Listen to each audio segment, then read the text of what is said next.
can't do this anymore.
post. No help on point.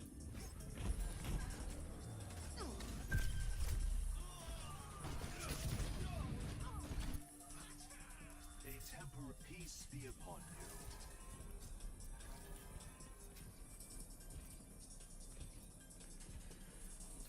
you. Beast mode, you're on another team last time. You kicked our ass. Let's do it.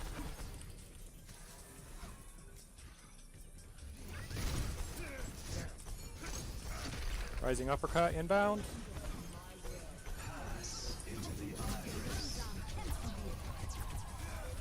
Not the diva again. Jesus.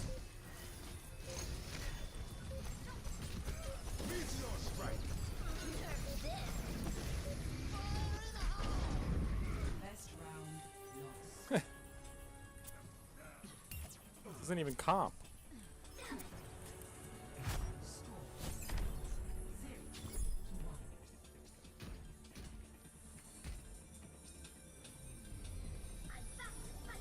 Hopefully. Music's not too loud.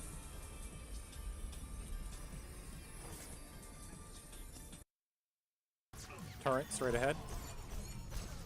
Stay behind cart. Middle. Good. Rissa. Turret. In the bushes.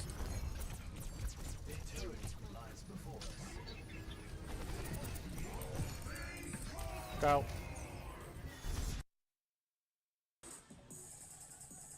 Attackers incoming in 30 seconds. Group up with me. Roger. Understood.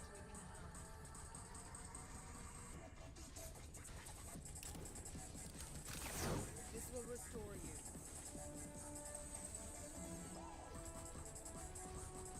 5, 4, 3, 2, Group up.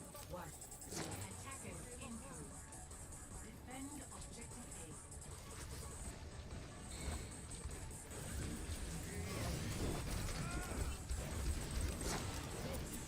My will.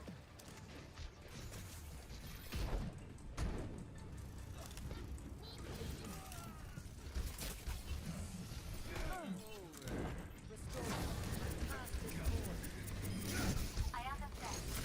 An evolutionary dead end. Touch from afar.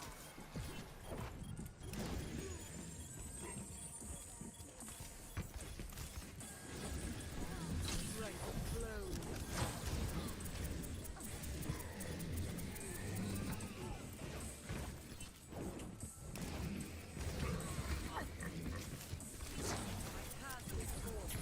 Help on point? Anyone? Double. Yeah, sure.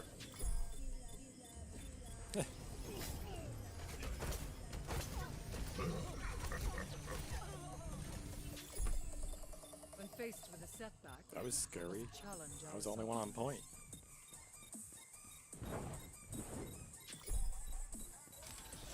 Not cool. Objective lost. So not cool. That's much better. This is my will. Monkey inbound. Surrender to my will. Monkey outbound. This will heal you.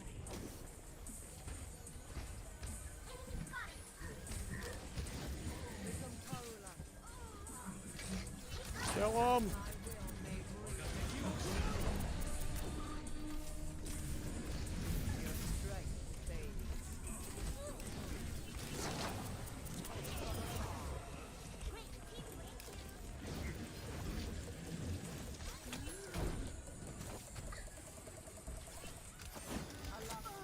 I'm dead. Hanzo left.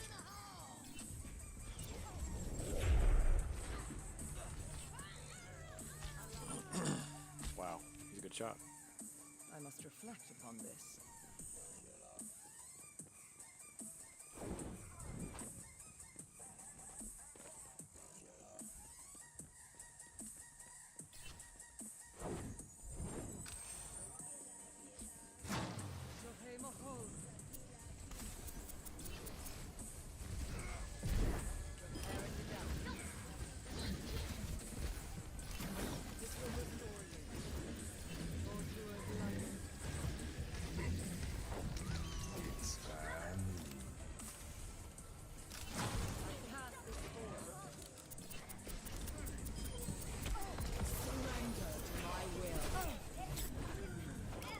stunned me. This will heal you. Oh my god, that sucked. Guess you can't win them all, right? Hog in the hole, guys. Hog in the hole still.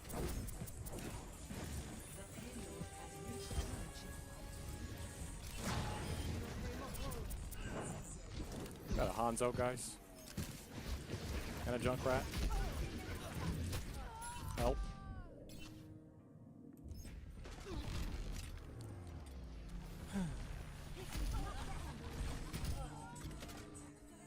Junkrat's taking When advantage faced of with a us. setback, we must challenge our assumptions.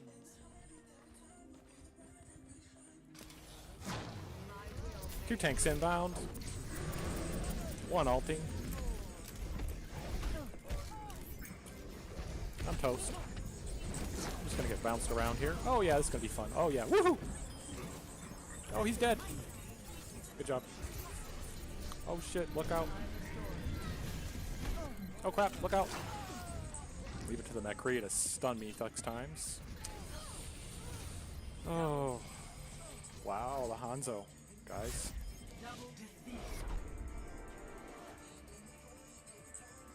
Well, good game.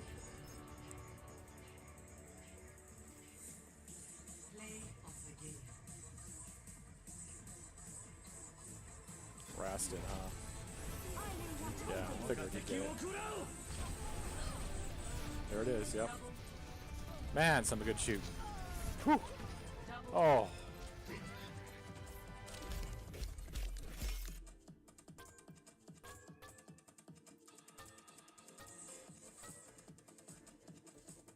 Got 5 golds.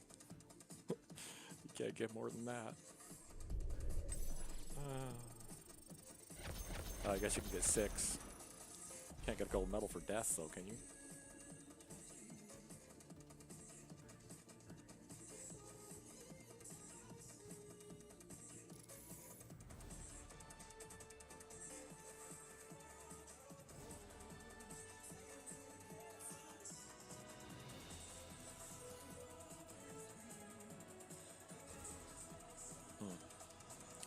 I'll go for some comp.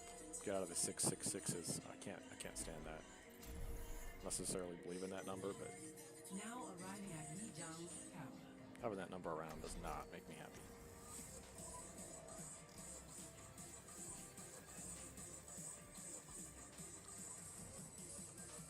So we're gonna go skirmish.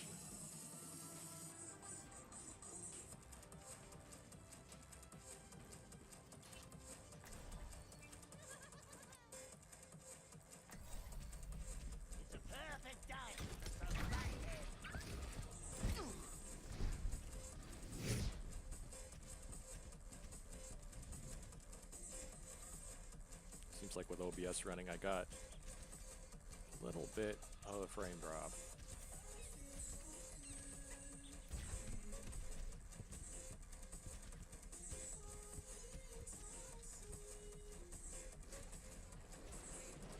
But I am outputting 1080p, so.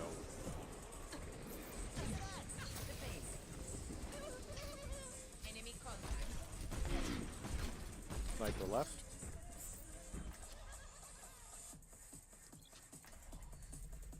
One shot. One kill. Aslan? Hello there.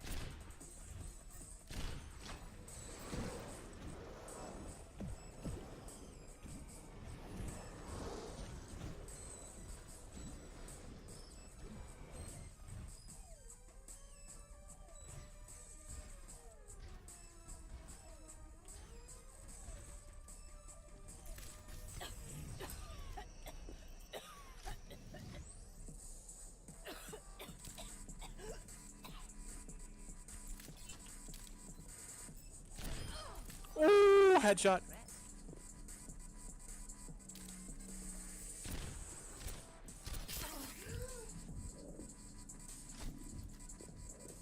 Heads out.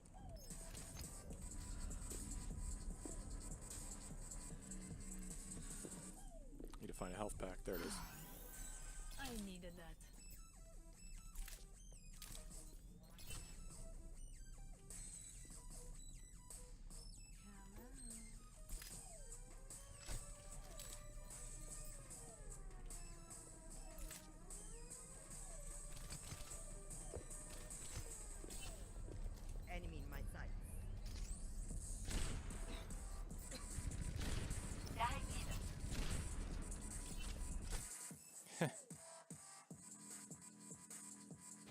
Sneaky sniper. I was tracking her. That was funny. Prepare your defenses. Not as good at those close-up headshots. I want to get better at it. I'm gonna go with Zen. Oh, that's change. What do you guys want me to do, team? Second healer. Okay, check. Yeah, we got 3 healers now. Oh, We could use another tank. Diva. Diva inbound. This looks good. Yeah, that looks good. Keep popping those shields, Arissa. Check. Yes, for sure.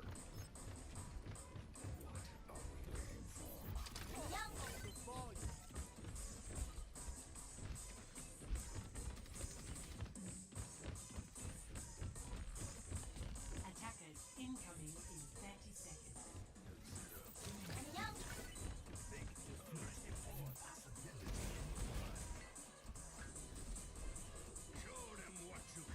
Think you can keep up with me?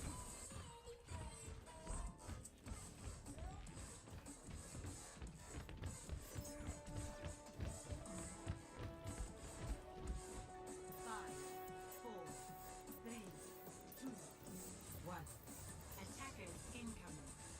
Defend objective A.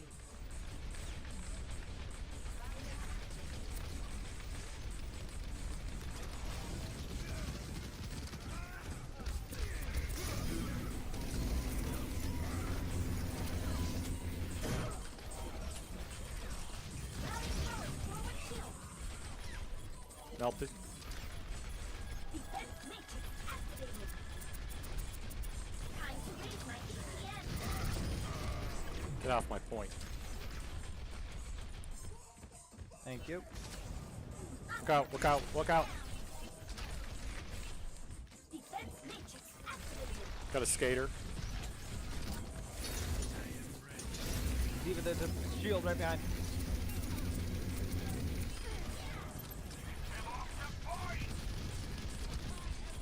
Someone is on point.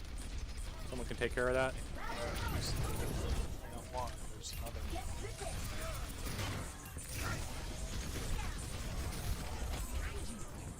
Time to raise my Thanks for the shield. He's like real low. Oh no, one shot.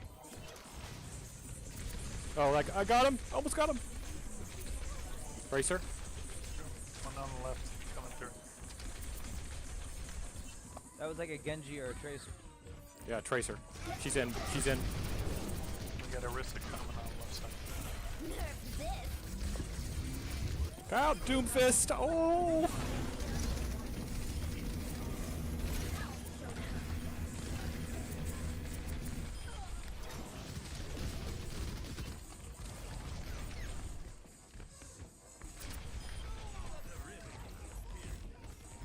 I'm gonna shoot you down. Good shield, good shield. Left side up. Time to raise my EPN. Defense matrix activated. Taking off. Don't mess with me. Good job, good job. What the hell? His body.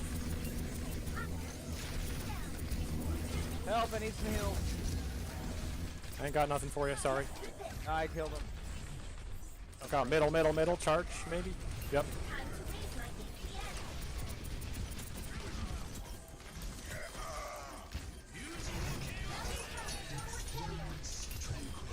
EPN. Ha! Ha! Stuffed. My ult is job. ready when we need it. Doomfist, right side. Get with it.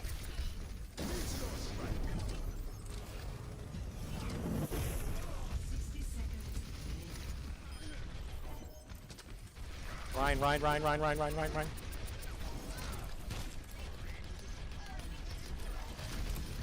We got 2 in. 3 in. Oh, Oh, down. I wanted that kill. We got 2 Sorry. on point. Not taking any chances. One shot Genji behind. 30 seconds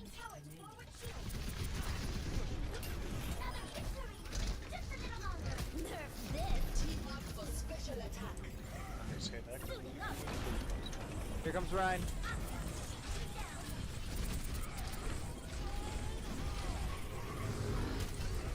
Damn.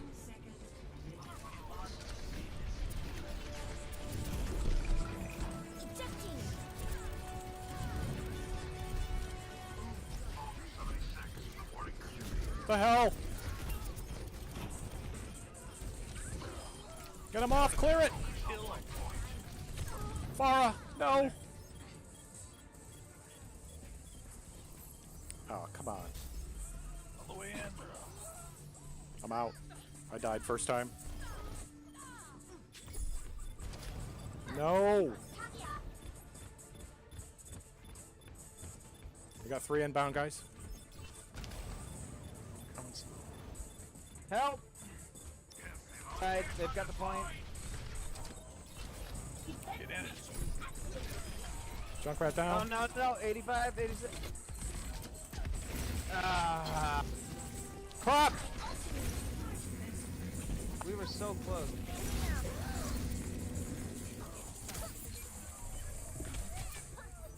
Ugh. I had 19 kills in a row. Yeah, I had a 15 streak.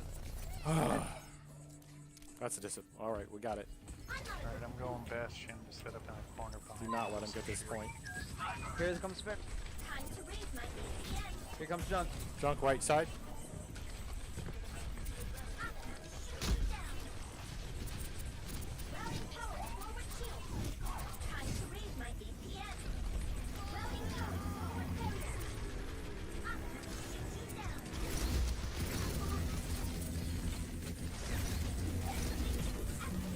Frickin' Symmetra, exact Symmetra.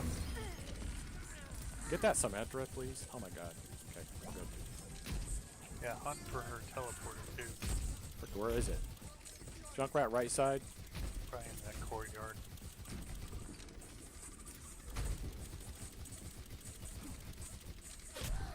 Watch out, we got a Sniper widow. right side.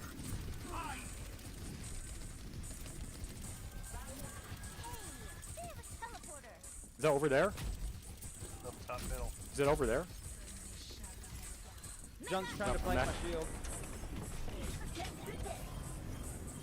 Tracer. I got him. I'm behind him. He's inbound. Behind you.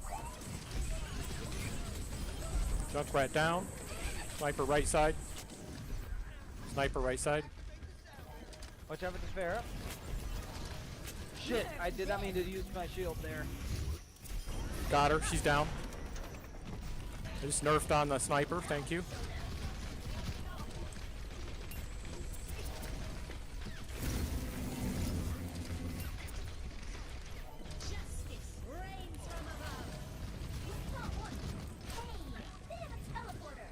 Where is that teleporter? Pharah is down.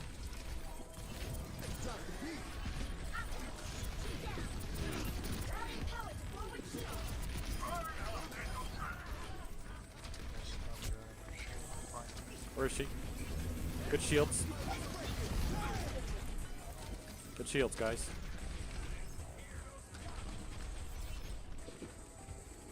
Widow left.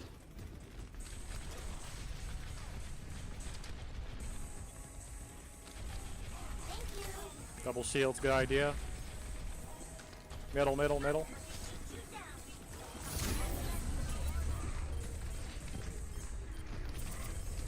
She's down. Got for Widow. Where's the widow? She's left again. Left side. Left side, middle. Gut, gut, gut. They're flanking left, I think. Oh, watch out for the Widow.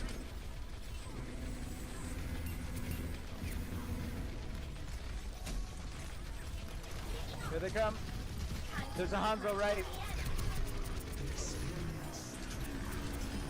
Soldier down. Ah, the tire got me. Nice, good job. We got shields. Come back on. We got you, Brian. 33 seconds. Hanzo, right side, right side. One shot. My ult is ready. Hanzo, one shot.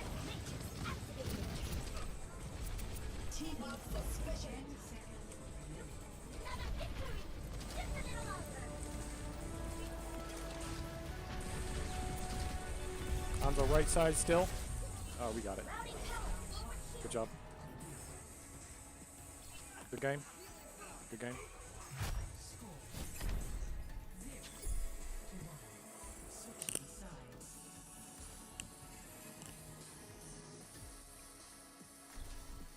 Prepare to attack.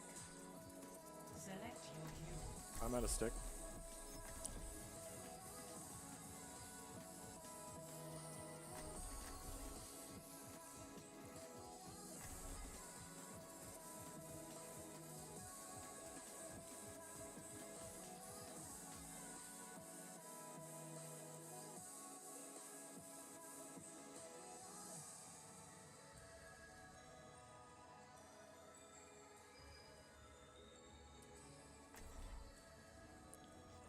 So, or Yeah. reset. Just let me know. All right. I claim to win. I'm good with Diva.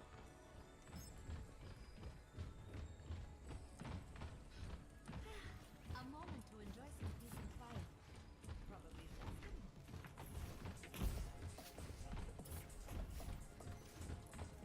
No one's beating my high scores.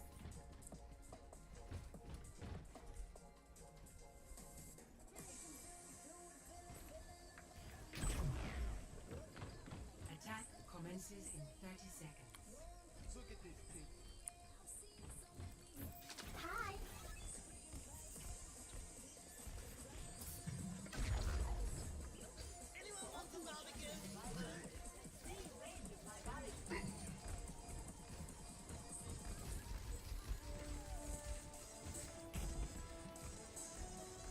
We got this. 4, 3, Top and shield. 1. Attack. Watch out for a Junkrat trap. Junkrat, right side.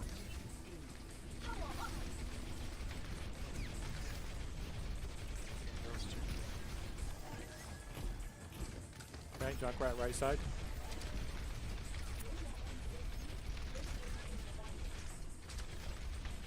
And then turret over Watch it.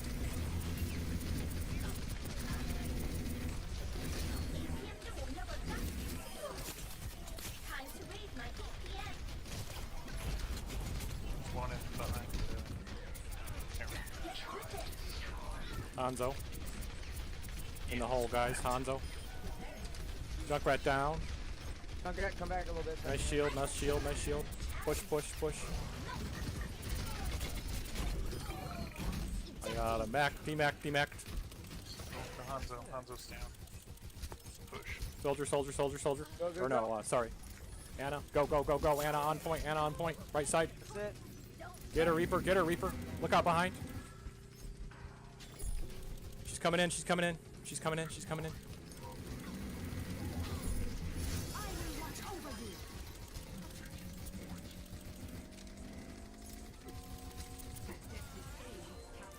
Good job. Commence attack on objective B. Anna down.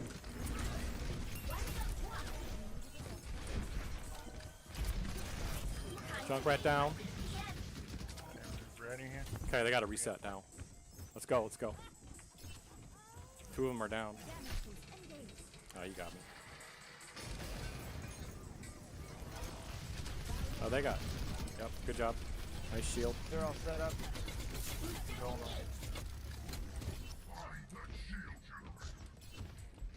Oh, they got a shield generator. Hanzo up top right. Up top left. Routing.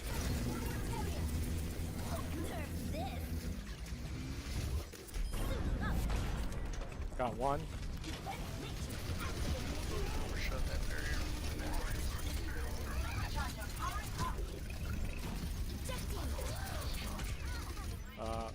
Shit, that didn't work. I got 7 in a row. We're good though. We gotta just push on that Bastion. Yeah, I died. Erisa, you're on your own.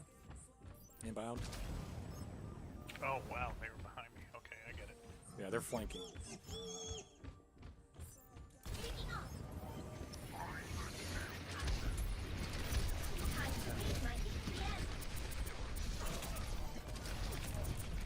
Diva, poke your head back.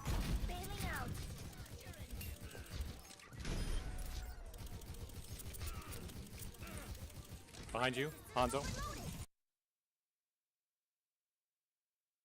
Considering a plan to attack Iran in what officials are calling a limited military strike aimed at forcing Tehran to agree to a new nuclear deal with an open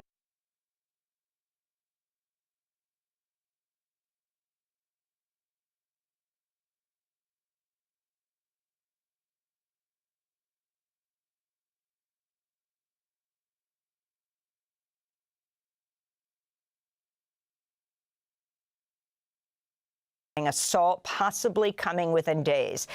That's according to the Wall Street Journal, which reports the initial strikes would target a few military or government sites with an option to ramp up attacks into a campaign aimed at toppling Iran's government.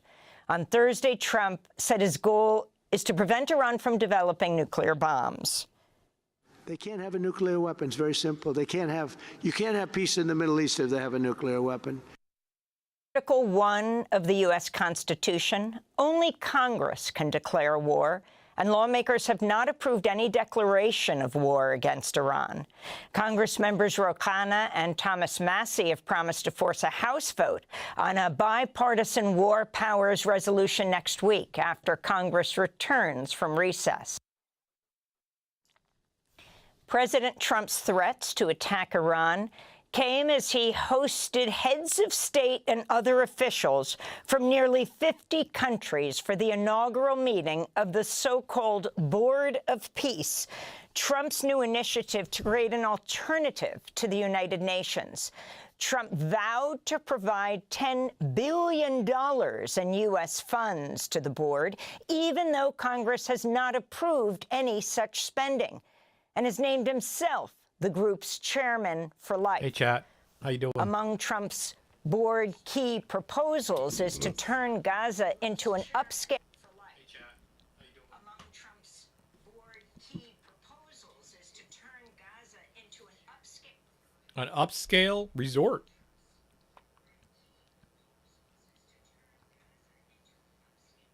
An upscale resort.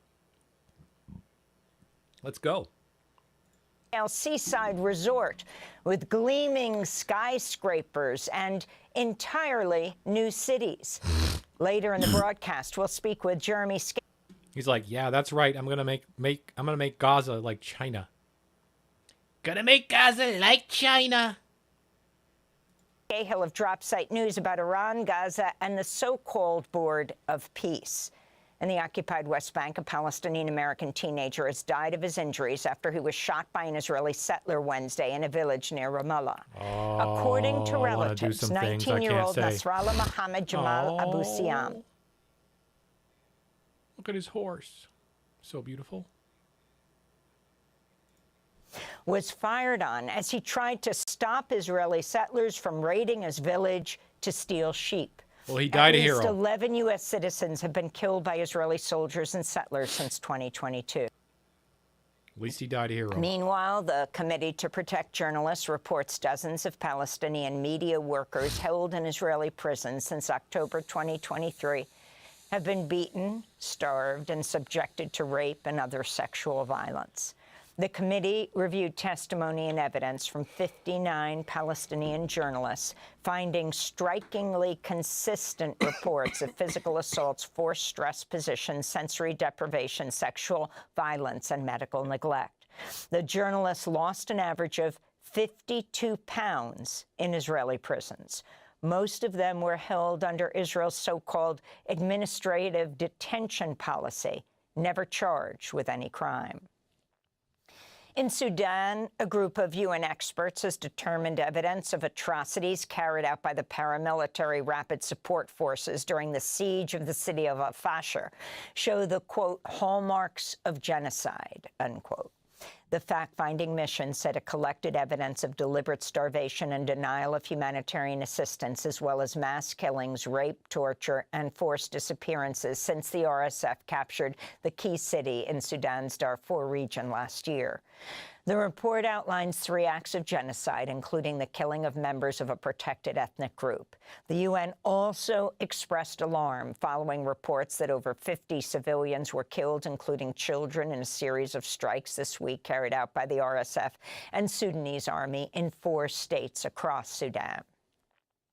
Police officers in England have raided Royal Lodge in Windsor to search the former home of the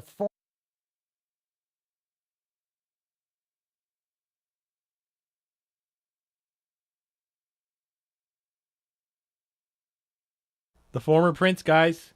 Trump today is like, if I was the queen, if I was the queen. Former Prince Andrew. He's the I'd disgraced pardon former him. prince and brother of King Charles, who was previously stripped of his royal title over his close ties to the late serial hate to sex see it. traffickers Jeffrey Epstein and Ghislaine Maxwell. Andrew was in police custody for 11 hours after his arrest Thursday morning. Police are investigating whether he committed misconduct in public office by sharing confidential government documents with Epstein while serving as UK trade envoy. Yeah, it isn't even about a him breach of actually the having Official sexual Secrets problems, Act. but we know he did. Andrew's arrest was applauded by survivors of Epstein and their loved ones. He was arrested on his 66th birthday. This is Sky Roberts, There's also the that brother picture. of Virginia Giuffre, who died in May of an apparent suicide 3 years after she settled a lawsuit in which she accused Andrew of sexually abusing her as a teenager at Epstein's properties. I think we're very hopeful that this is the start of the domino effect. This is where the house of cards starts falling. And, you know, kudos to the UK for taking the first step, for saying, you know what, we are going to arrest somebody who is held to one of the highest esteems out there, somebody who was a former prince. Got a better democracy than we do. Microsoft founder Bill Gates canceled his planned keynote address at an AI summit in India just hours before he was scheduled to speak, amidst growing scrutiny over his ties to Epstein. And as the news broke of the Bill former Gates. Prince Andrew being arrested in London. In France, investigators have reopened an investigation into several public figures tied to Epstein, including his close accomplice, Jean-Luc Brunel, a model scout and alleged sex trafficker. No one likes Bill Brunel Gates. died in a French jail cell in 2022 while awaiting trial on charges he raped children and trafficked women and girls to Jeffrey Epstein. French officials ruled his death a suicide. The Wall Street Journal reports Brunel was secretly negotiating in 2016 with lawyers representing Epstein's victims and was prepared to tell prosecutors what he knew about Epstein's sex trafficking ring. In an email to attorney Kathy Rumler that year, Epstein said he discovered Brunel was planning to go to the U.S. Attorney's Office the following week, and one of Brunel's friends had, quote, asked for $3 million so that Jean-Luc would not go in, unquote. It's not clear whether Brunel ever received that payment, but Brunel did not cooperate with prosecutors. Why is he holding on to her hair like Epstein that? remained free for another 3 years. What the fuck is happening? In Washington, D.C., Democratic lawmakers are calling for President Donald Trump to be held accountable for his close ties to Epstein, whom Trump once called a terrific guy and a lot of fun to be with, unquote. On Thursday, workers unfurled a giant banner of Trump's face on the facade of the Justice Department headquarters. California Congressmember Ted Lieu linked the banner to the DOJ's refusal to release all files related to the Epstein investigation as required by law. Congressmember Lieu wrote, quote, "Want more evidence that the Justice Department is covering up the Epstein files to protect Epstein's best friend, Donald Trump? Look at this photo," he said. Wow. We'll have the latest on Epstein crazy, files and the fallout in London and around the world after headlines. A federal judge has dismantled much of Trump's policy to indefinitely detain immigrants. The ruling by California U.S. District Judge Sunshine Two W's. came as part of a class Two L's action for Trump lawsuit today. that throws out an earlier decision by the Board of Immigration Two L's. Appeals that had backed Trump's practice of denying bonds and indefinitely jailing thousands of immigrants with no criminal records. Sykes denounced the Trump administration as shameless for refusing to grant bond hearings to immigrants despite her prior court order to do so. In related news, the publication Law Dork reports the Department of Homeland Security has issued a memo that could lead to the detention of thousands of refugees who were resettled in the United States. The memo reportedly states refugees must return or be returned to federal immigration custody as part of the vetting process to obtain a green card. Refugees are already strictly vetted, often for years, before they're even admitted to the U.S. Refugee status allows for a pathway to citizenship, with refugees required to apply for a green card 1 year after their arrival. Press freedom groups are raising alarm over the arrest of 4 journalists in Cameroon who attempted to investigate Trump's secretive scheme to deport third-country immigrants to the African nation. The New York Times reports police forces detained the group of journalists at a state-run compound in the capital, Yaoundé, along with an attorney representing several immigrants detained there, none of whom are from Cameroon and who were deported from the United States. Many of the immigrants were sent to Cameroon in violation of court orders protecting them from deportation to their home countries over fear of prosecution. Cameroonian police reportedly confiscated the journalists' phones, cameras, and laptops, claiming the journalists had obtained sensitive government information. All 5 people have been released, among them the attorney Joseph Awafru, and a freelance journalist who's worked for the BBC, Randy Josa. The 3 other journalists were based in Cameroon and working on assignment for the Associated Press. Federal prisons will no longer provide gender-affirming care to incarcerated trans people. Nice. That's according to the Marshall Project, which reported the Good job, Bureau of guys. Prisons released its new Losers. policy Thursday. Under the new rule, trans people will no longer have access to gender-affirming surgery, hormone care, clothing, or toiletry items that align with their gender identity. Hormone therapy will reportedly be replaced with prescription medications for depression and other mental health conditions, many of which are caused by hormone withdrawal, including suicidal ideation. Advocates have vowed to fight Trump's latest attack on the trans community Hormone as they withdrawal, say this and they're policy gonna threatens fight the it. life of hundreds Nice. of people who were receiving gender-affirming care People in are so federal disgusting. prisons. Trump, And you're so Vermont disgusting. Independent Senator Bernie Sanders is rallying support for a proposed wealth tax in California. The ballot measure would see Let's go. California residents worth $1 billion or more pay a one-time tax of 5% to offset the cost of looming federal cuts to health care while funding public education and food assistance. It would affect roughly 200 billionaires worth more than $2 trillion. On Wednesday, Senator Sanders rallied wealth tax supporters in Los Angeles. Only 250 people, I think, can do this. Yeah, I think you can fuck off, billionaires. Arguing the billionaire class no longer sees itself as part of U.S. society. He's right. Like the oligarchs of the 18th and 19th centuries, you know, the kings and the queens and the czars, these guys literally believe that they have the divine right to rule and are no longer subject to democratic governments. Starting right here in California.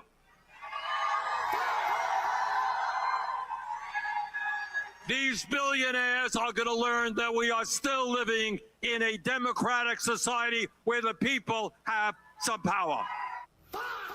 Billionaires, including Palantir founder Peter Thiel, have poured millions of dollars into campaigns aimed at defeating the wealth tax. Last year, Palantir reportedly earned $1.5 billion and paid zero federal income tax. California Governor Gavin Newsom, a likely contender for the Democratic Party's 2028 presidential nomination, opposes the idea, arguing it's already led wealthy residents to move from California.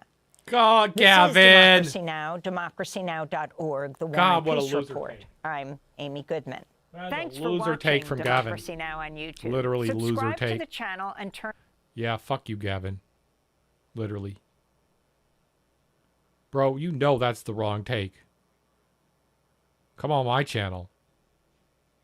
Turn on notifications to make sure you never miss a video.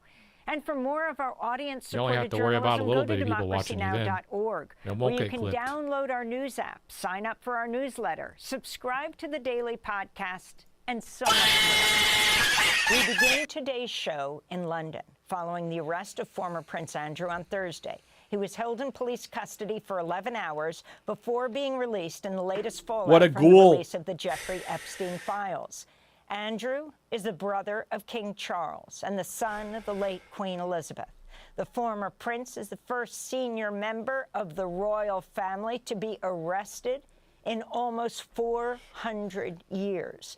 Police are investigating whether he committed misconduct in public office by sharing confidential government documents with Jeffrey Epstein while serving as UK trade envoy, a breach of the Official Secrets Act.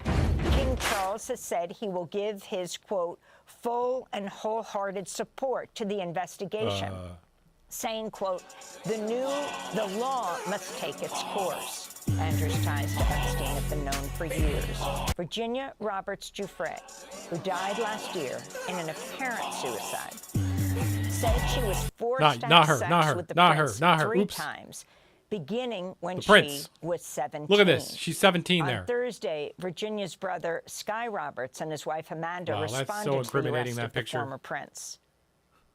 Moving forward, we don't know, but we're hopeful. Holy shit. I think we're very hopeful that this is the start of the domino effect. This is where the house of cards starts falling. And, you know, kudos to the UK for taking the first step, for saying, you know what, we are going to arrest somebody who is held to one of the... Trailing to it or not, it is sitting at your doorstep. You do not have a choice now, okay? The world is looking at us to do the right thing here, and if they can't do the right thing, they should resign. That was Amanda Roberts and her husband, Sky Roberts, the brother of Virginia Roberts Giuffre. We go now to London, where we're joined by Carol Cadwalader, award-winning investigative journalist whose Substack is How to Survive the Broligarchy. She gained international recognition for her expose on the Facebook Cambridge Analytica data scandal in 2018. Carol's also the co-founder of an independent news outlet called The Nose, launched with 5 former Guardian journalists. Carol, welcome back to Democracy Now! First, this news of the last 24 hours that the former Prince Andrew, the brother of the king, was arrested on his 66th birthday. The picture of him as he was released after 11 hours, now under investigation with his homes being raided, is startling. It's stunning, to say the least, a deer caught in headlights. Explain the significance of this moment for British society when a senior royal has not been arrested in what? Over 800 years. 400 years. Hi, Amy. Thanks so much for having me back. Yeah, I mean, it feels like a really significant moment in Britain, and almost a rupture, because the royals they've been sacrosanct in Britain. You know, they are treated with such reverence and respect by the British media. And I think, in all honesty, we didn't see this coming because it just hasn't happened before, I think. So it was definitely a sort of incredible moment in Britain, and that image that you refer to, that is splashed across every single newspaper in Britain this morning, across the tabloids. That's right. And I think, you know, I think it's sort of indelible now that photo it's going to be a sort of a moment in time, I think. But I think the thing that I would say is that this isn't just an incredible moment in Britain. It's an even more incredible moment in America, because, you know, we are the old country. We are the country with a monarchy, with absolute rule that you had to have a revolution to get away from. And yet here we are arresting a former, and only very recently former prince. And in America, you know, what are we seeing? We're seeing this sort of culture of complete impunity where it appears the law is not equal, where there are people who are above it. So I think it's less a moment of reckoning for Britain because we are doing the right thing. I mean, it's like, I think we're proud of it. It shows that we are equal before the law. Yeah, I let's think go. in America, it's hugely embarrassing, it's significant, and it should be a wake-up call. Now, interestingly, the former Prince, Andrew, was not arrested over assaulting this teenager, assaulting Virginia Giuffre. In her book, Nobody's Girl, and When She Was Alive, she talked about how he knew she was underage because someone said to her, do you know how old she is? What's your guess? And he said 17. But he's been arrested for passing on information that could financially benefit Jeffrey Epstein. The same is the case, right, with Peter Mandelson, who is the former UK ambassador to Washington, D.C., very close to the Prime Minister, Starmer, leading to questions in British society, the possibility of the toppling of Starmer for not having Mandelson investigated properly. But he had to apologize. Was a trade envoy for Yes, Britain, Starmer. and he too, now that these emails have come out, is being investigated for passing on financial information, something that is crazy, Chad. Really increased Epstein's power over so many as he networked, both bringing in underage girls and women to be assaulted in the United States or in the U.S. Virgin Islands, but also just creating this network of people that gained financially from knowing Epstein. Yep. Wrong. Yeah, sorry, Amy. You know, you're absolutely completely right there, and I think I mean it's the tragedy of it is the thing I think to really hang on to in this moment. As you say, the police did not arrest and question Prince Andrew for the alleged crimes which Virginia Giuffre, you know, told in that book, and that I mean it's heartrending really, because what if she had been believed? What if there had been accountability while she was still alive? From now on, we just have to. I think the debt that we owe to Virginia Giuffre, her courage, her strength in telling this story, it is why we are here now. And it's just a terrible, terrible indictment that it wasn't because a woman's word was sufficient for this investigation to take place. It was, you know, what on the surface of it are less significant crimes that we're now having sort of the wheels of justice turning.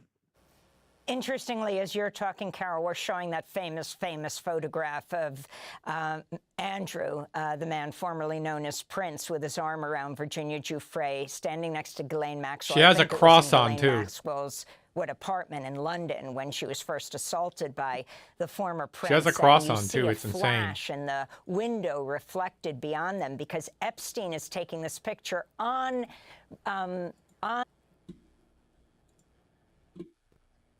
Virginia's own camera. She asked for it incredibly prophetically, and this is what has taken him down. And there's Ghislaine. You also have here in the United States Les Wexner, who is the former head of Victoria's Secret, Limited. God damn, I'm glad she took that picture. Being questioned at his Ohio mansion by the House Oversight Committee. Interestingly, no Republican went for that questioning, even though when they put out the video yesterday, they had, I think there was a picture emblazoned across the video, GOP oversight. I want to go to the clip. You can hear Wexner's lawyer, as he's being questioned by the Congress members, saying, "I'll effing kill you if you answer another question in more than 5 words." Yep. It was just regularly done. Answer not the question. 5 words, okay? Answer the question. Okay. A discrete question on a different topic.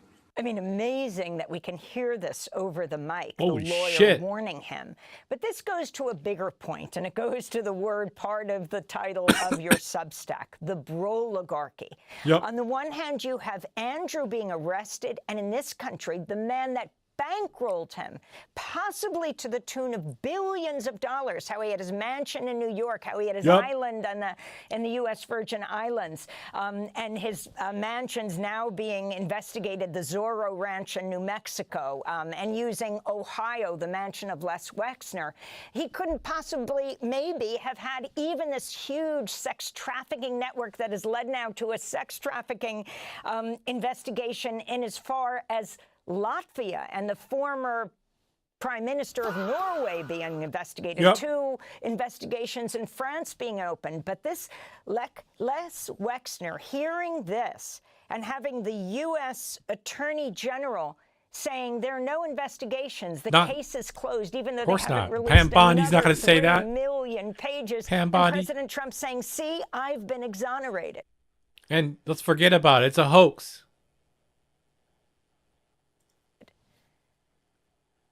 I mean, I think, Amy, you're so completely right. And I think that if you don't look at this story about Epstein and see that it's some part of something much, much bigger, if you don't connect it to the political moment that America is in, and that the absence of inquiry and leadership and actual, accountability in any sense around this story.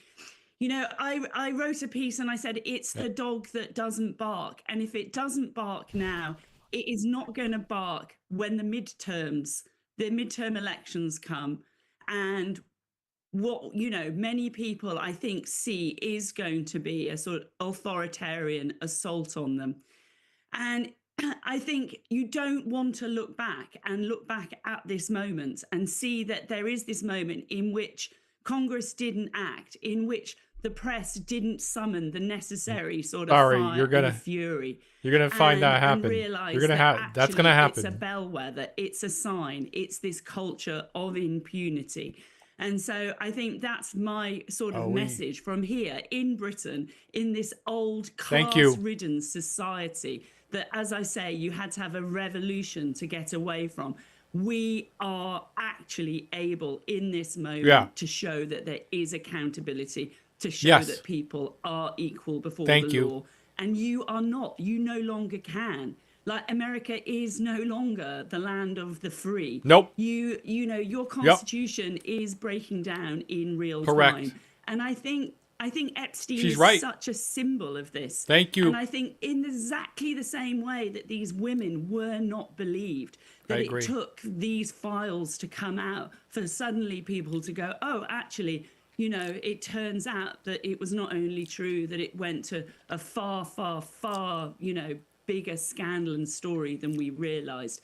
I think if Bill Gates canceled something, his lawyer, I've spoken to him. Believing what they're telling you. That's not good for Bill Gates. What this story is telling you now, you're still in complete denial over it. And I think at least not internationally. I'm speaking here from, as I say, from this vantage point in London. Bill Gates may not be able to leave the country in a while. This should be the moment when you realize that, it's this thing, the call is coming from inside the house, that actually you really need to step up now. And if you cannot realize that this huge, vast money laundering, international sex trafficking operation that involves every single institution in your country, it involves banks, it involves people who are part of the government. The DOJ now is involved. The press. It's the Department of Justice is covering it up. I know it must feel kind of overwhelming because it's so pervasive, but I think really the thing which is missing, I suppose, is this sort of leadership in being able to signal this and call it out and to demand that the steps are taken now. She's right. Finally, we just have 30 seconds, but you just republished the U.S. coup 1 year on. Explain why. Huh. Because, well, a year ago I published this article and in which I put what I thought should have been the headline on the front pages of the New York Times, which was "It's a coup." And I did that because they're historians of authoritarianism. Tim Snyder, Ruth Ben-Gia, they were calling it out. They were saying that the overturning of the rule of war in this sort of blitzkrieg of executive orders that Trump was doing, they said this is a coup. And the thing which the vantage point that I came from in my work of looking at the way that data is used, it was the assault by Doge, the illegal assault by Doge on the US Treasury, in which they illegally captured and data harvested, you know, the personal data of the entire US population. And then they went to do that across the US government. I'm sorry, they also didn't just grab the data. I fully believe they've tapped it. Now, in the age in which we live, knowledge is power and data is knowledge. I really feel like they've tapped whatever line so they can go wherever they want and get that data. As I said, and they gave it to Palantir. Totally illegal data gathering operation, and that for me is the foundation of a surveillance state. That is what we can see now coming into being. That is what is happening in Minnesota. And I think it's really important to mark. We gotta listen to her. She does not live here. She's from London, I think. And nothing has got better. Everything's got worse. Yeah, this London. is now consolidating, and you're now in the final stretch. You now says on the have, top you know, left, it's London. months now, not years. In A London terms town, of mate. That the midterm elections really is that going to be? I a fucking hate the election in which fucking there's gonna be, Londoners. you know, it's going to look like democracy as it is in Hungary, as it is in Turkey, or do you have a chance now to save your country? And I think it's really, really uncertain. Yeah, her naming off Hungary and Turkey is not good, bro. Now we really can blame Hassan. He moved here and brought Turkey's democracy here, quote unquote. Yep, it's all Hassan's fault. But there is still time, but you have to recognize the moment that you're in. And I think there's a lot of people. Gonna go offline, Hassan? The fuck? Carol Cadwalader, I want to thank you for Give me being your with viewers. us, award-winning investigative journalist. Raid We'll me. link to your Substack, How to Survive the Bro-Oligarchy, gained international recognition for expose on the Facebook Cambridge Analytica data scandal. God, what's gonna get me to pull, bro? I need to fucking broadcast on YouTube. Shorts is a thing. Do we go live on that?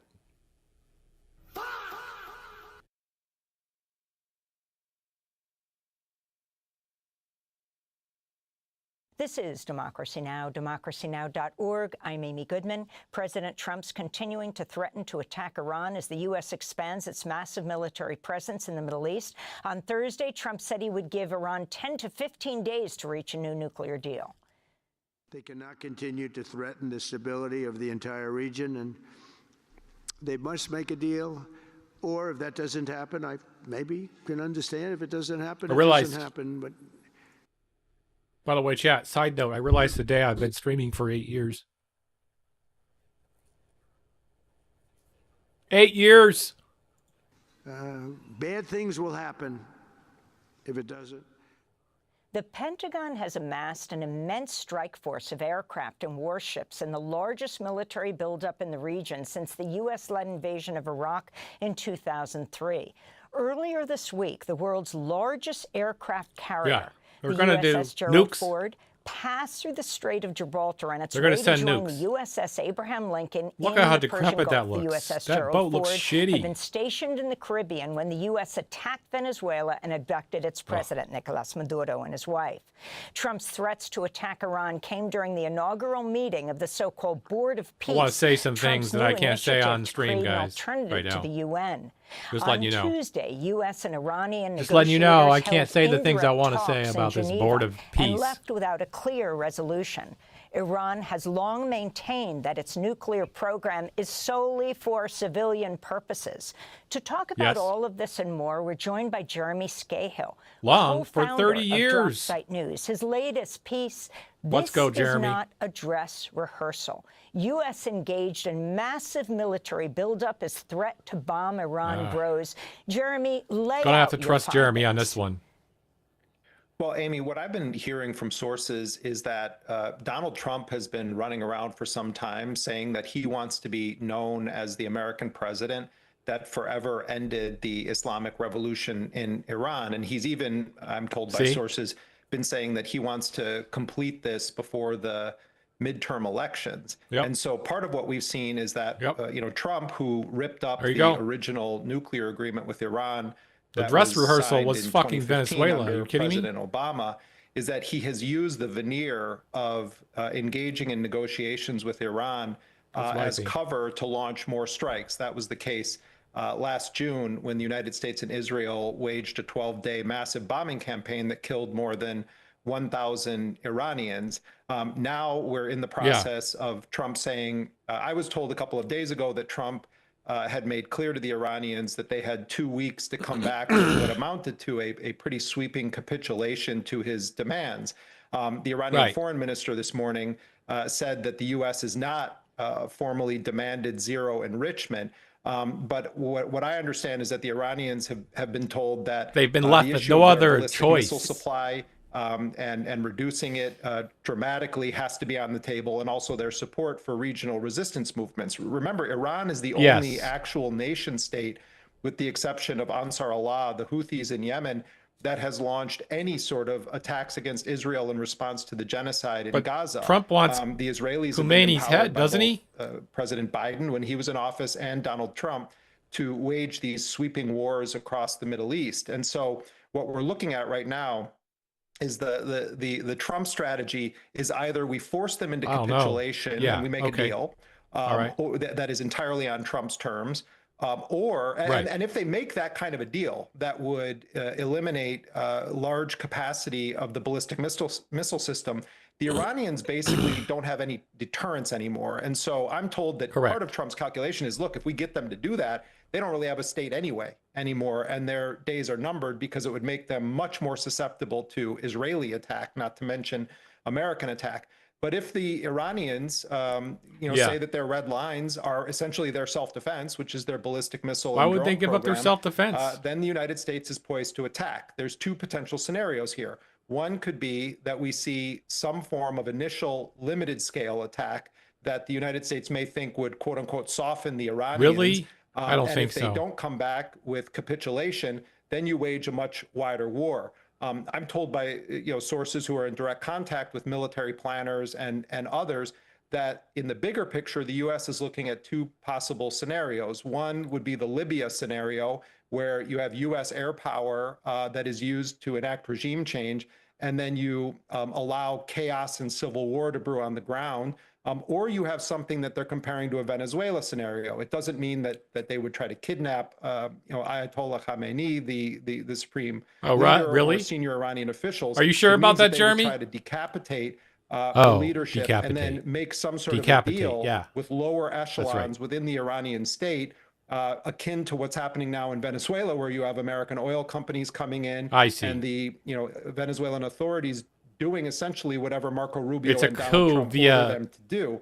At the same time, I've been told by military experts who spent decades working in the Pentagon that there's a spirit of delusion that has just taken hold in the administration, that a lot of the decisions being made now, tactical decisions, they have to do with politics and Donald Trump's ego and wanting to be known as the man who forever smashed the Islamic Revolution. So there's no doubt about he's going to fail. The U.S. is on the verge of some form of military action. It remains possible that the Iranians are going to try to thread the needle. The foreign minister and others say that they're working on a draft to come back to what the U.S. demanded in Geneva and in Oman before that. But it's a very dire situation. And if the U.S. does launch a larger scale attack, I'm told that probably what they would try to do is a blitzkrieg to knock out as much of Iran's offensive military capability as possible alongside its air defenses, hit command and control centers, try to blow up naval assets. And then the question becomes, what kind of response can the Iranians offer? In the past, they've calibrated their strikes. They've intentionally not tried to kill large numbers of American troops. They showed a capacity to defeat Iron Dome in Israel. Their hypersonic missiles certainly are advanced, and they're very strong. They do have an ability at this moment to do significant damage to Israel if they want to, and also to attack oil infrastructure, potentially close the Strait of Hormuz. But all of that sort of assumes that the Iranian missile capability is not severely damaged in an opening massive U.S. strike. And that's a very big wild card here. The Iranians said they're not going to calibrate anymore. They're not going to do backdoor choreography if the U.S. attacks. They view it as an existential war for the Islamic Revolution and the existence of the independence of Iran's state. Jeremy, you talked about political reasons that could be why President Trump is ramping up against Iran right now. I mean, could that have to do, interestingly enough, with Epstein? You have the former prince who's been arrested. Trump cannot, no matter how hard he tries, get this off the front pages of the newspapers in the United States, even though co-conspirators and he himself are not being gone after by the Justice Department, according to the Attorney General. But Britain is doing it. That no matter what he does, this is extremely threatening. And so what we saw over the New Year's is President Trump moving that USS Gerald Ford, the largest aircraft carrier, next to Venezuela. This was when the headlines were dominated in December by Epstein. And he attacks and abducts the Venezuelan president. Now he brings the same aircraft carrier, the USS Gerald Ford, to join the USS Abraham Lincoln. I mean, the cost of maintaining this armada near Iran. Are you scared that this is what is driving him? Well, also on that issue of the Gerald Ford, I mean, this is a crew that has been in a heavy rotation. Normally, there would need to be maintenance on that aircraft carrier. There would need to be troop rotation. And to send them to the region is a very clear indication that the U.S. Has on the table a very serious intent to strike Iran. When I saw that the Gerald Ford was getting moved from the Western Hemisphere to the Eastern Hemisphere and looked at some of the troop rotation and maintenance issues, that's a very ominous sign.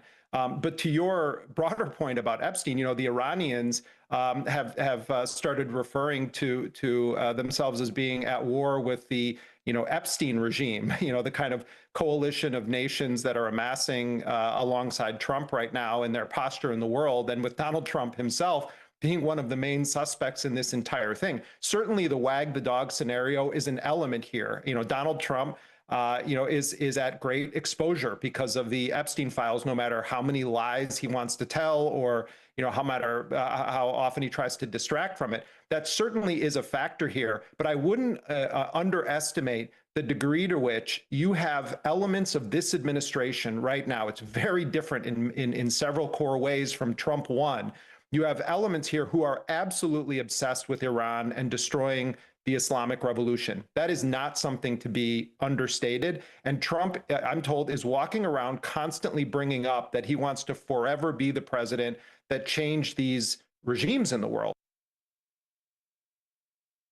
I mean, you can talk about Cuba in a different program, but that's the vibe right now. It's like the resurrection of the Dulles in the early stages of the CIA worldview that the United States is just going to be toppling regimes around the world. So, you know, while I think the Epstein part of it is a convenient element for what Trump is doing, I think they're dead set on trying to change the Iranian regime or force them into a capitulation that would forever weaken the existence of Iran as an independent state. I mean, didn't President Obama work a nuclear deal with Iran that President Trump pulled out of? Yeah. You know, Amy, what's incredible, too, is that Donald Trump, Marco Rubio, War Secretary Hegseth, all said after the June strikes that they had completely and totally obliterated Iran's nuclear program. Let's remember, though, that beginning in late 2003, according to even current U.S. intelligence assessments, Iran had ended its nuclear weapons program. There was a fatwa issued by the supreme leader decades ago that said that it was forbidden to use or possess weapons of mass destruction. Now, you can say, oh, that's just propaganda, that's just lies. But the reality is, if you talk to Iranians, I recently met with a former senior Iranian diplomat who helped to negotiate that 2015 deal. And he said that, you know, what the U.S. is doing right now is actually helping the camp within Iran that says it was a grave mistake that we ended that program. So there's that element to it. But I think what we're looking at right now is that you have this kind of neocon ideology that, despite all of Trump's rhetoric about hating the neocons and saying the Iraq war was a catastrophic mistake, Trump seems dead set on sort of legacy work here and regime change in Iran. And the question here, Amy, is if the United States does attack, and if it's true what the Iranians are saying, that they're not going to calibrate strikes anymore. You know, I was told by one well-connected Iranian that he's heard talk of wanting to kill at least 500 American service members in retaliatory strikes. Donald Trump has never had to endure a mass casualty incident as president of American soldiers or American personnel. And the question then becomes, what does Trump do if the Iranians are able to successfully strike military bases or other areas where there are large numbers of Americans? There's tens of thousands of Americans positioned in the Gulf right now. This is a very, very dangerous scenario that we're facing right now. I want to go back for a moment before we end to the board, the so-called Board of Peace. President Trump speaking at it in Washington, D.C. on Thursday. The war in Gaza is over. It's over. There are little flames, little flames. Hamas has been, I think they're going to give up their weapons, which is what they promised. If they don't, it'll be, you know, they'll be harshly met, very harshly met. They don't want that. So this was the inaugural meeting of the so-called Board of Peace, Trump's new initiative to create an alternative to the United Nations. By the way, the Pope has refused to join it, talking about it as a threat to the United Nations. Trump vowed to provide $10 billion in U.S. funds to the board, even though Congress has not approved any such spending and has named himself the group's chair for life. Among Trump's board key proposals is to turn Gaza into an upscale seaside resort with gleaming skyscrapers and entirely new cities. Your final comment on this? Well, let's skip forward from all of the ridiculous pageantry of this scene at the Board of Peace and talk about what's really happening here. Palestinians are being told that they must completely surrender, not just Kalashnikovs and other weapons that they would use to defend themselves against Israeli occupation, but the very cause of Palestinian liberation or self-determination. And what Palestinians in Gaza are being faced with is you either fully bend the knee and accept a colonial apartheid regime as your overseer, that you accept a new reality as dystopian plantation workers on Jared Kushner's, real estate project, or we're going to kill you. That is what's being said here. And so the U.S. has plans to build a huge military base there for their international occupation force. The Israelis are in control of nearly 60% of Gaza in the east of the Strip. They don't seem to have any intent of leaving. You have a re-education program that Israel's foreign minister spoke of at this so-called Board of Peace meeting yesterday, and said that it begins with disarmament and demilitarization and then de-radicalization. So if you're a Palestinian family, what they're saying to you is your children need to be raised to accept that Zionism is going to dominate their lives now, that colonial apartheid regime is going to dominate your lives now, and if you dare think otherwise, we erase you from the earth. They still very well may try to mass remove Palestinians. But it does seem that the plan right now is to turn them into the plantation workers for Jared Kushner's real estate plans moving forward, while you have Mahmoud Abbas and the Palestinian Authority rewriting the Palestinian Constitution alongside France and other Western powers to try to ban any Palestinians that don't accept the Oslo Accords, don't accept Israeli colonialism, from ever running for office. So what they want to do is put in this Palestinian Technocratic Committee in Gaza and force them to essentially be like Mahmoud Abbas, where you're the mayors of a large prison camp run by the United States and Israel, and the residents of this prison camp are just keeping the land until Israeli settlers can come in and take it over. That's what this Board of Peace is entirely about. And Israel's just joined the Board of Peace. Jeremy Scahill, I want to thank you for being with us, co-founder of Drop Site News. We'll link to your new piece, This is not a dress rehearsal. U.S. engaged in massive military buildup as threat to bomb Iran grows. Thanks for watching Democracy Now! On YouTube. Good morning and thanks for joining us. It's 10 Eastern, 7 a.m. Pacific. I'm Ana Cabrera reporting from New York. And the Supreme Court is on the clock again. In just moments, they will release more rulings. And once again, this decision day could include their blockbuster decision on President Trump's tariffs. Hundreds of billions of dollars are on the line for mega corporations, small businesses, and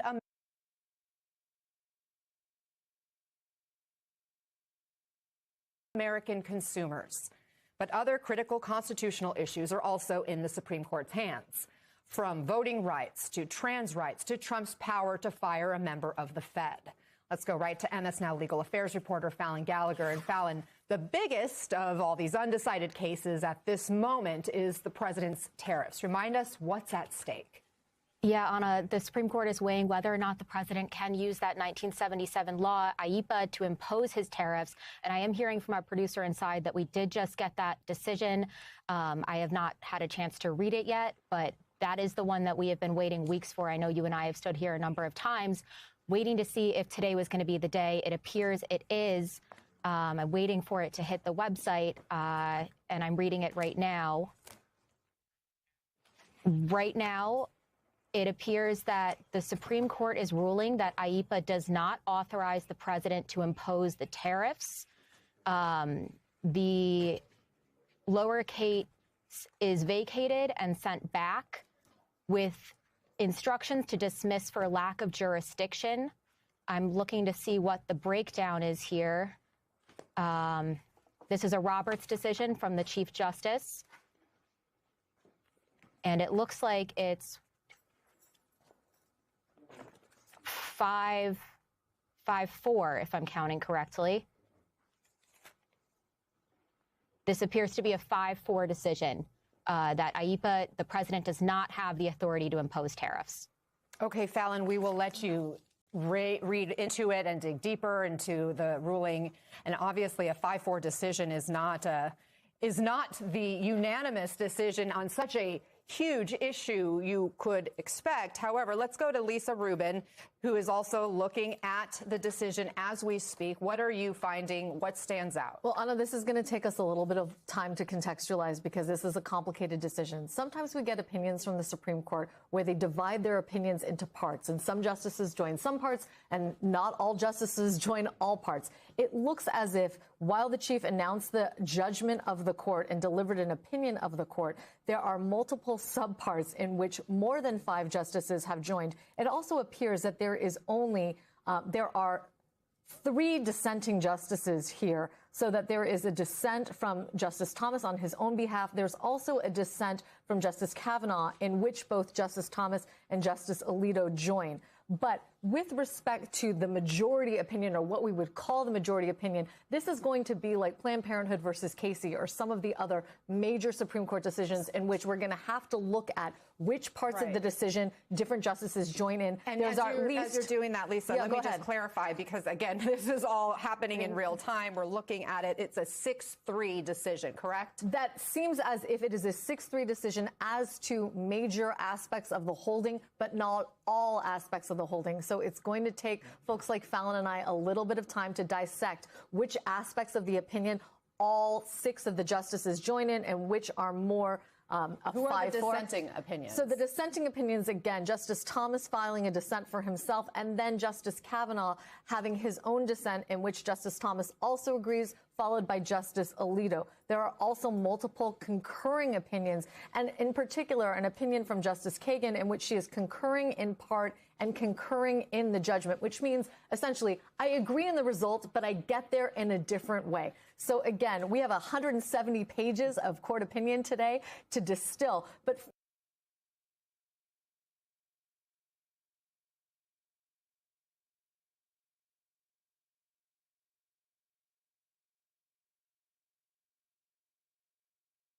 a highly anticipated decision has just happened in the U.S. Supreme Court. The court has struck down President Trump's tariffs, upending a key plank of his economic agenda in the process.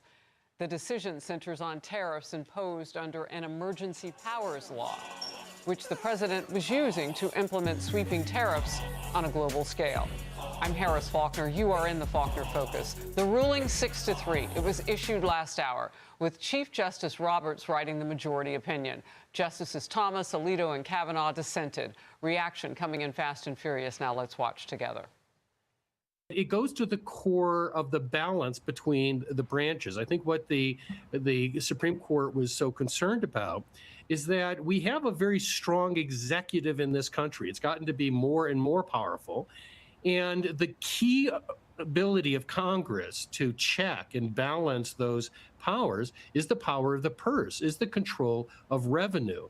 And I think these justices were concerned that they were looking at a slippery slope here that would allow the president to really make inroads into that authority. So they have created a bright line with regard to IEPA. They've also created something of a bright line in terms of defending Congress's inherent authority. On cue, Democrats are celebrating. Senate Minority Leader Chuck Schumer calls the decision, quote, a victory for the wallets of every American consumer. Trump's illegal tariff tax just collapsed. He tried to govern by decree and stuck families with the bill. Enough chaos in the trade war. All of that a quote. Republicans criticizing the high court. Ohio Senator Bernie Moreno posted, SCOTUS's outrageous ruling handcuffs our fight against unfair trade that has devastated American workers for decades. These tariffs protected jobs, revived manufacturing, and forced cheaters like China to pay up. Now globalists win. This betrayal must be reversed. Again, a quote. The president was braced for the outcome, as you might imagine. Last month, he told his administration to find a workaround. The Trump tariffs have delivered us trillions of dollars of new investment, unprecedented new partnerships on minerals, rare earths, defense, and artificial intelligence, and historic levels of foreign military sales. You know, you have the Supreme Court now going to rule on whether or not we can use tariffs. Can you believe this? China brought a case about by people that are China-centric, foreign-centric, but China-centric. We'll figure something out if we don't win. China.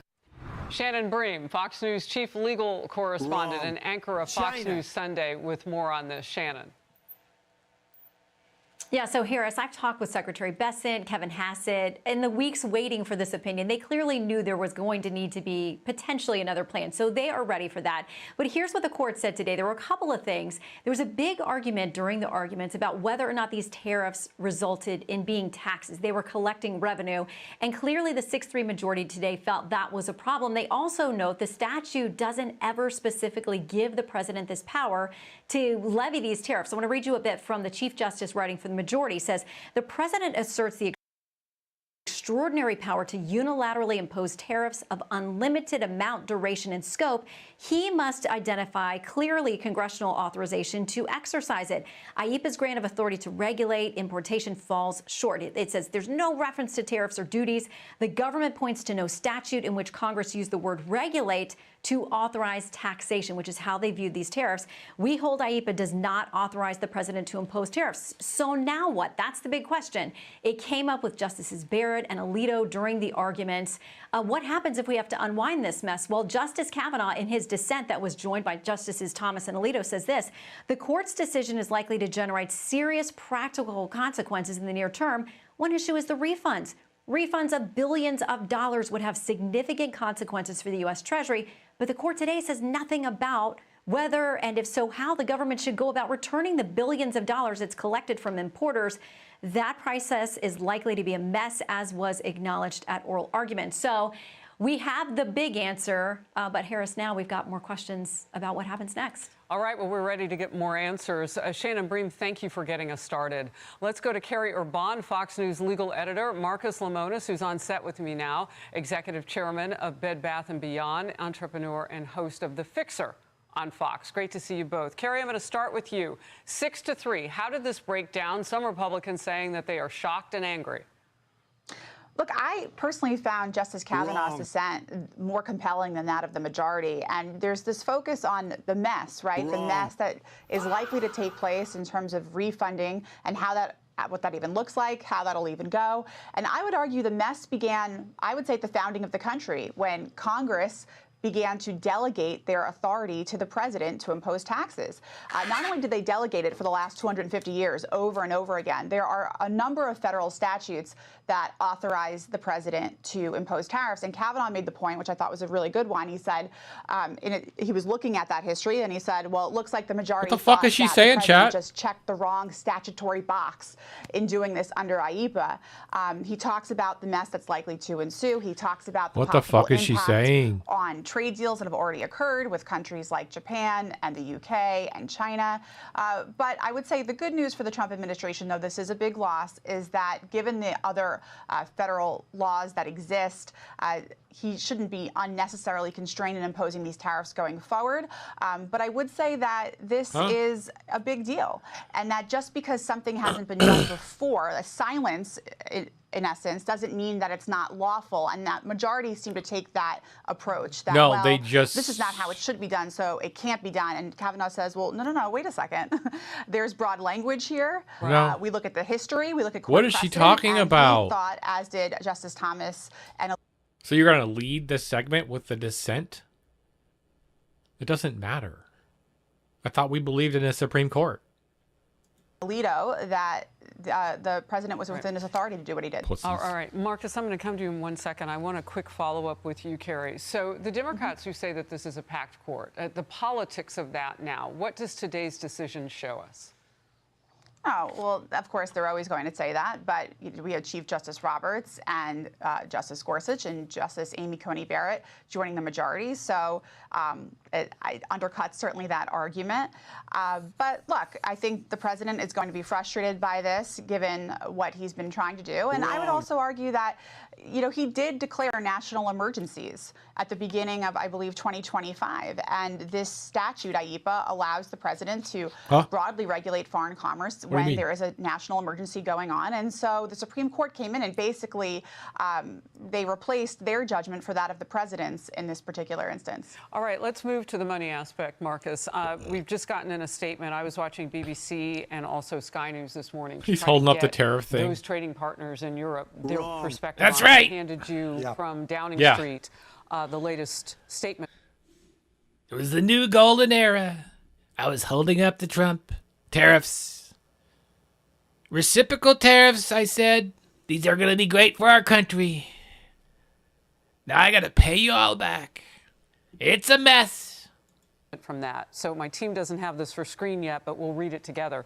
A Downing Street spokesperson has said the UK government welcomes legal clarity from the US Supreme Court ruling and sees it as providing certainty for both businesses and Great Britain and international traders after months of tariff uncertainty. I'll skip down to this part. They emphasize that the UK and the US remain close trading partners. They want to protect UK economic interests. What's up, Delta? Yeah, he's a trade mess issues for reals. through negotiation and cooperation. So all of this just moments after that court ruling in the last hour was made public. What's your take on what the UK is saying now and what future days could look like, specific to them? Yeah, I think it's important. This isn't about whether tariffs are good or bad. It's about whether he had the authority. And then the UK is saying he didn't have the authority. And we appreciate that now because our businesses have been severely impacted. Our economy has been severely impacted by this. And while we want to be your trading partner, we want things to be on the level and not have your president, our president, doing things that make things imbalanced in their mind. All right, that's from somebody who likes us. What about Canada?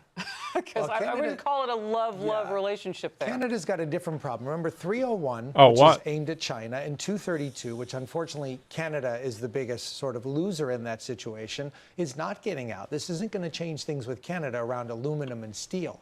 I think that what I want viewers to understand is that the idea behind tariffs is to bring manufacturing back to the United States, to bring investments back to the United States. And we have seen early signs of that. I think what the court has told us is, while we agree principally that that's the purpose of it, we don't like the methodology that you've used. And with regard to Canada, and when I say it's not a love-love, look, this isn't going to necessarily help them. Dude, they as you said to because fucking it's get the a fuck out of there. sectoral type of tariff, and this U.S. Supreme Court decision only covers something other than that. So there's tariffs against countries, so on and so forth. You have to go through Congress to get that. Carrie, if you're still with us, I want to ask you again about the politics real quickly. Of course you have to go to Congress. So if he has to go through We always knew Congress, that. we do know from the president's own words that he was looking at other, or told his team to look at other opportunities and options should Please this tell me what those are. decision come down against him today. What could that look like? Well, I think the president and his lawyers understand that the power squarely rests with Congress, but two things are at play. Congress routinely delegates that authority, and two, IEPA does give the president broad discretion to do these kinds of things in national emergencies. And by the way, before IEPA, there was another law that was like IEPA. They just said he didn't. What is she saying? And President Nixon imposed very similar tariffs when he declared national emergencies for similar reasons, and those were upheld in court. That was just right. That was right before IEPA was passed. But look, I think that as far as the good news is concerned for President Trump and this administration, and I mentioned this earlier, there are a number of federal statutes that allow the president to impose tariffs, and he can go forward and do just that. All right, real quickly, clawback. If some of these countries want money back, what does that look like? Well, it's not even some of the. She said nothing. There's nothing. She just yapped. There's nothing. Nothing else he can do. She doesn't know. They don't know. They don't know what to do. They didn't figure anything else out. There's nothing else he can do. These countries, it's some of our own companies and our. Get Mike Pence on the phone. I gotta talk to him. We gotta raise the tariffs. Get it through Congress. That's what he's gonna do. Our own country that are going to want some money back, and so you have importers. I need to talk and to Mike retailers Pence here in this country. They're going to be looking for money back. It's That's not right, going to chat. be like a week. It's going to be years before any of that money is resolved. Where's that money going to come from? The Treasury says they have the money to handle this. Not 10 billion of it though, because Trump just transferred 10 billion of it literally the other day to the Gaza relief, or the fucking Golden Dome project over in Gaza. It's great. Trump's making his own fiefdom in Gaza. You realize that? I don't know. We have a deficit problem. Maybe we'll start talking about spending again. So far, the markets like it. They're up just by double digits right now. There was an immediate triple-digit response. They like.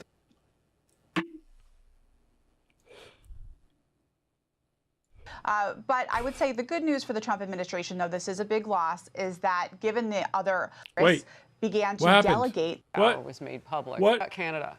And we have seen early signs of that. I think what the court has told us is, while we agree principally, it does give the president broad discretion to do these kinds of things. They're going to be looking for money back. It's not going to be like a week. It's going to be years before any of that money is resolved.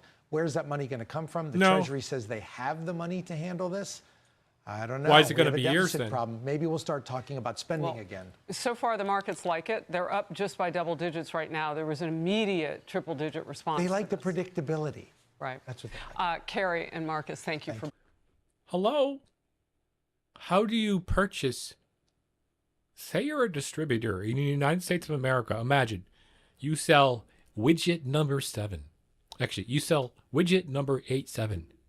And that number 87 widget that you sell, you know, every little kid wants that number. Every little adult wants that number 87 widget. And they got to have that fucking 87 widget. All right. They want that 87 widget. Now I start selling that 87 widget. I got to have that made somewhere. Unfortunately. Oh, hey, what's up, Gataranja? Welcome. I start selling that widget.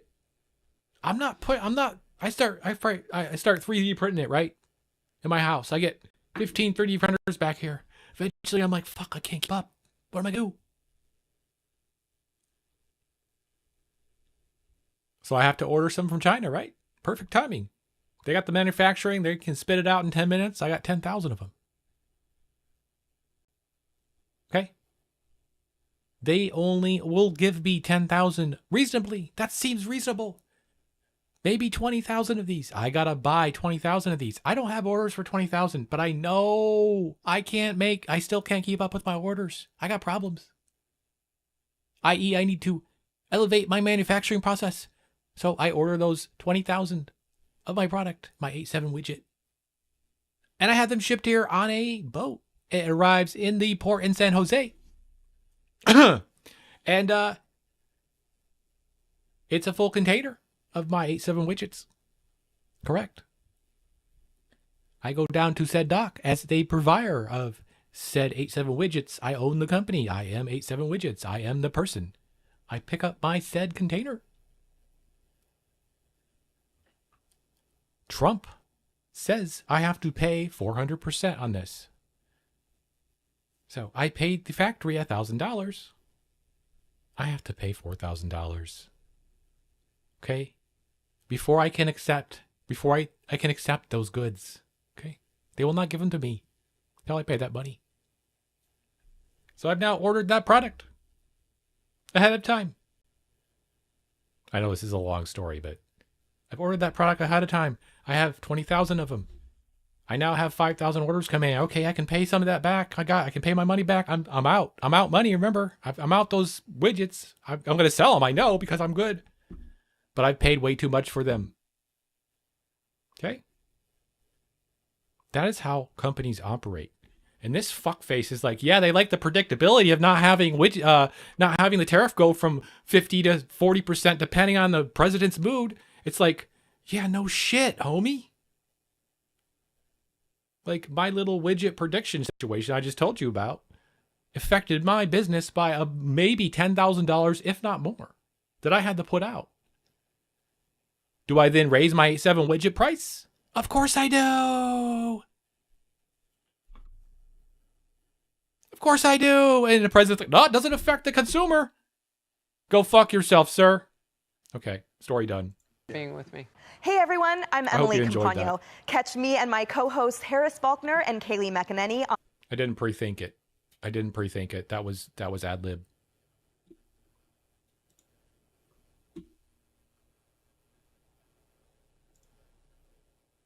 I mean, it doesn't get any simpler than that. And these fuckers are like, yeah, we took all your money. Right? We took all your money and then, it's going to take us years to pay it back now. While we let it sit in a bank somewhere and make $40, $100 million, trillion or invest it in crypto. What are they going to do? I don't understand why it's going to take that long. Give it back immediately to the people that paid the dock fees. What are we even talking about here? That is literally what a tariff is. A highly anticipated I just described a tariff. Just happened in the U.S. Supreme Court.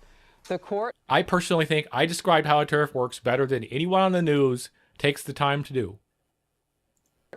Has struck down President Trump's tariffs, upending a key plank of his economic agenda in the process. The decision centers on tariffs imposed under an emergency powers law, which the president was using to implement sweeping tariffs on a global scale. I'm Harris Faulkner. You are in the Faulkner Focus. The ruling 6-3. It was issued last hour. We won. With Chief Justice Roberts writing the majority opinion. Justices Thomas, Alito, and Kavanaugh dissented. Reaction coming in fast and furious. Now let's watch together. It goes to the core of the balance between the branches. I think what the Supreme Court was. Okay, we're not watching that. Outdone themselves. We already saw that too many times. We're done with that segment. We're gonna head over to the hog watch section here, as they would say. We're gonna watch the loser. The loser. Try to rationalize something. I don't know. We'll see. CBS reporter Ed O'Keefe apparently has been living under a rock for 10 years, shocking Caroline Leavitt with this question. Listen. Where or when does the president believe he's been falsely called racist? What? You're kidding, right? I will pull you plethora of examples. I'm sure there's many people in this room pull and you on a Netflix plethora. television across the country who have accused him of Plethora. the same. In fact, I know that because I've seen it with my own eyes. Because I've seen it with accused him of the same. In fact, I know that because I've seen it with my own. In fact, I know that because in fact I know that because I've seen it with my own eyes. Finding clips of the libs calling Trump racist. Come on, man. Give our producers a real challenge. The President of the United States is racist. He is a thin-skinned racist. He has been President racist. Trump is a racist. There's never been a president. He's a racist.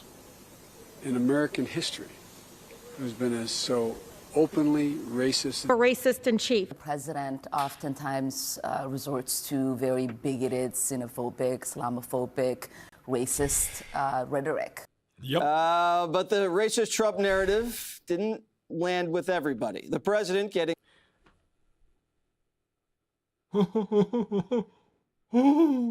Help. Help. What was it last time? Pearl and Ebb or something? Those total older black ladies? Like, what is going on here? At yesterday's White House Black History Month event. A grandma whose grandson was killed in D.C. set the record straight, praising Trump. Oh, yeah, she's like, yeah, tough on crime. This was every single... This woman, what she's saying here, is a cookie-cutter book of what people were saying back in the day when Bill Clinton was president and the kind of policies he had on drugs. So don't get this twisted. This is not new shit. This is the kind of shit Clinton used to do on the war on drugs. Trump for cleaning up the city. But like, listen to what she I says. love him. I don't want to hear nothing you got to say about that racist stuff. And don't be looking at me on the news hating on me because I'm standing up for somebody that deserves to be standing up for. Get off the man's back. Let him do his job. He's doing. Oh, what's good? I don't know. Yeah, like she's don't be looking at me. It's like, bro, what? How do people not see this? Doing the right thing. Back up off of him. Back up off him. You hear him? Said it. So we have won Black History Month.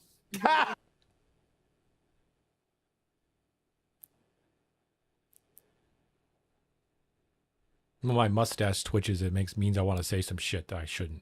All right. Kaylee, imagine you getting asked that question. I mean, you know Ed O'Keefe, right? I mean, is he that? That's what you call now. You would call that AAVE, correct? And then, of course, you know, someone of my age shouldn't be saying that, but I honestly grew up around AAVE, so I oftentimes will revert to it because I did grow up in an area where that was all around me, and I was also being very AAVE because I was in the particular area where that was being spoken. I think it's AA. I can't remember. It's, you know, African vernacular something. I can't remember what it means.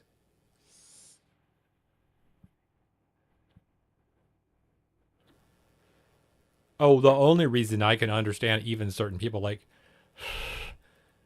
that phone call the other day where the accent of the particular person I was speaking to was very, very, very strong. And I know no one else would have been able to understand what they were saying. It's interesting. Some people just can't. Crazy? Yeah, I was asked a worse question. And Caroline's right that she has seen this happen because when she was working with me, she saw this happen in the briefing room. I mean, that was kind of the idea. Who was paying any attention saw this too. When Ryan Lizza looked at me in 2020, when all eyes were focused on COVID, there were a bunch of storylines. And he You'd only literally understand thought what they were the use saying of if his time was you to were say part to of the me, group. does President Trump believe it is a good That's thing like- that the South lost the Civil War? It's also like, it's like a resistance thing. You know what I mean? I feel like the idea of eubonics and then what turned it to the AAVE or whatever it is. I got to speak on this.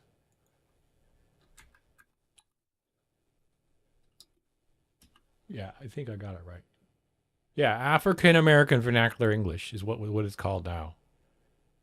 AAVE. So back in the day, see, you will hear me say some things because I grew up around it. I was dumbfounded. I looked up from my briefing book and Michigan I told him what an is absurd interesting. question that was. It's truly absurd. But Let me just say. implication there is that President Trump is a racist. That was the implication of the question. And it's not just President Trump that was called this. I mean, was Ed O'Keefe paying attention when Joe Biden decided to come out and call anyone who opposed the Democrats' so-called voting rights legislation, H.R. 1, racist? He said, do you want to be on the side of Dr. King or George Wallace, John Lewis, or... Yeah, this woman right here would not understand a word anyone would be saying in AV. I can guarantee it. Guarantee. Bull Connor, Abraham Lincoln, or Jefferson Davis, once again calling half the nation that wants the SAVE Act and not H.R. 1 racist. Why is she looking at the camera? It's really interesting. Is she looking at her producer? Because, like, she often, like, does this where she'll just kind of admit that what's going on. Yeah. Yeah, we are. Yeah, we kind of are. If not straight up racist, straight up enablers. I mean, I'm going to tell you something right now. Here's an example. People that are any male or female that's surrounding a particular male who is a known sexual offender and allows that male to operate in a group of people unabided and unbeaten up and untortured and unarrested needs to be fucking, like, in our day and age now, like, we don't need that anymore. Okay, for example. I feel the same way about this. For 10 years, they have called Trump some rendition of racist, misogynist. Yeah. It's pretty obvious to figure out when, we got a Nick Fuentes sitting next to you. Couple of questions, and you're going to find the Nick Fuentes is going to come out at this point. Or xenophobe. They did this to Mitt Romney, too. They do this to every Republican. And to act as if this has never transpired. They do this, too. No one is doing anything to anyone, you deluded person. Like, I would use stronger words if I didn't have a better moral system. Like, fuck you. Because, yeah, no. Yeah. There were receipts. We've played the receipts. What O'Keefe receipts? is not paying attention or is intentionally misleading. What are you talking about? Yeah, he's the CBS correspondent. How can he not know that, Dana? It's because actually, I think a lot of his reporting actually has been fairly fair. He was pretty tough on the Biden administration, so I felt that was kind of a weird question. I don't know where he was going with that. I do think that when you call someone a racist, it's both the worst thing you can say to somebody and the most hurtful. But also, because it's been said so much for so long about every Republican, it's also unfortunately kind of losing its meaning. And you can look past it. You could have grandma come, and that's good. I think it's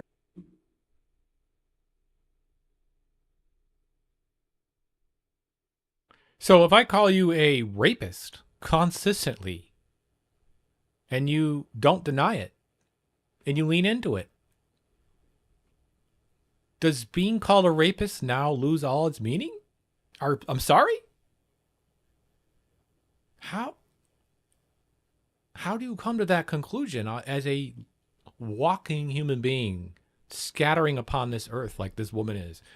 This is only the conclusion you come to if you're getting paid to say this, which she is, clearly. a good thing to do. Clearly. And obviously, it's horrible what happened. She realized she made a mistake even right there. Or not a mistake, but like, God damn it, I don't make any sense, do I? Oh, fuck. Happened to her grandson, and there's a lot of grandmas like that out there, so she was speaking for a lot of them. Quick pivot to the poor old lady. I think that a lot of the DEI Grandma. stuff got away from the Democratic Party, and DEI, now they're yes. paying the price for that. But we're their paying the ire price. about President Trump is all. The DEI stuff really got away, you guys. We really did. We went too far with, like,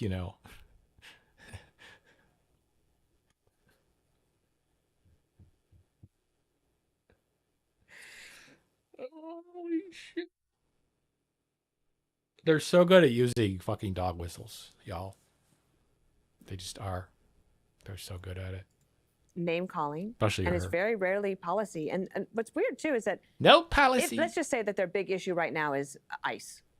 They have the opportunity to go to him and say, "Okay, look, can we?" They are doing this to it. You see how they're playing the victim, and it's like, it's funny because, like, the whole idea of woke too was that being woke was you're like the victim, right? And they would always go, "This is the way leftists," right? These soy leftists, all they want, they got the blue hair. That's right. They're soy. They drink the soy milk. Why do they even call it milk? It's beans. Anyway, you know, like it's... I don't understand, man. Talk about... I don't understand. What happens to your brain? Is it just halfway gone? No, I know. You're right. See, I am here because I can pick this apart, right? You're right.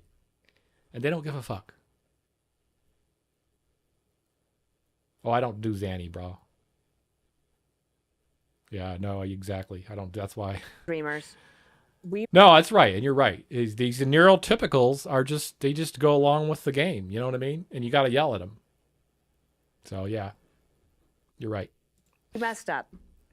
In your first term, you were willing to do it. We walked away. We were wrong, but we want to do it now. But this is what enables the fascism. So it's you know, obviously for me, it's what keeps me going, because Jesus. Can we do a deal with you? And I would bet that he would say, yeah, let's talk.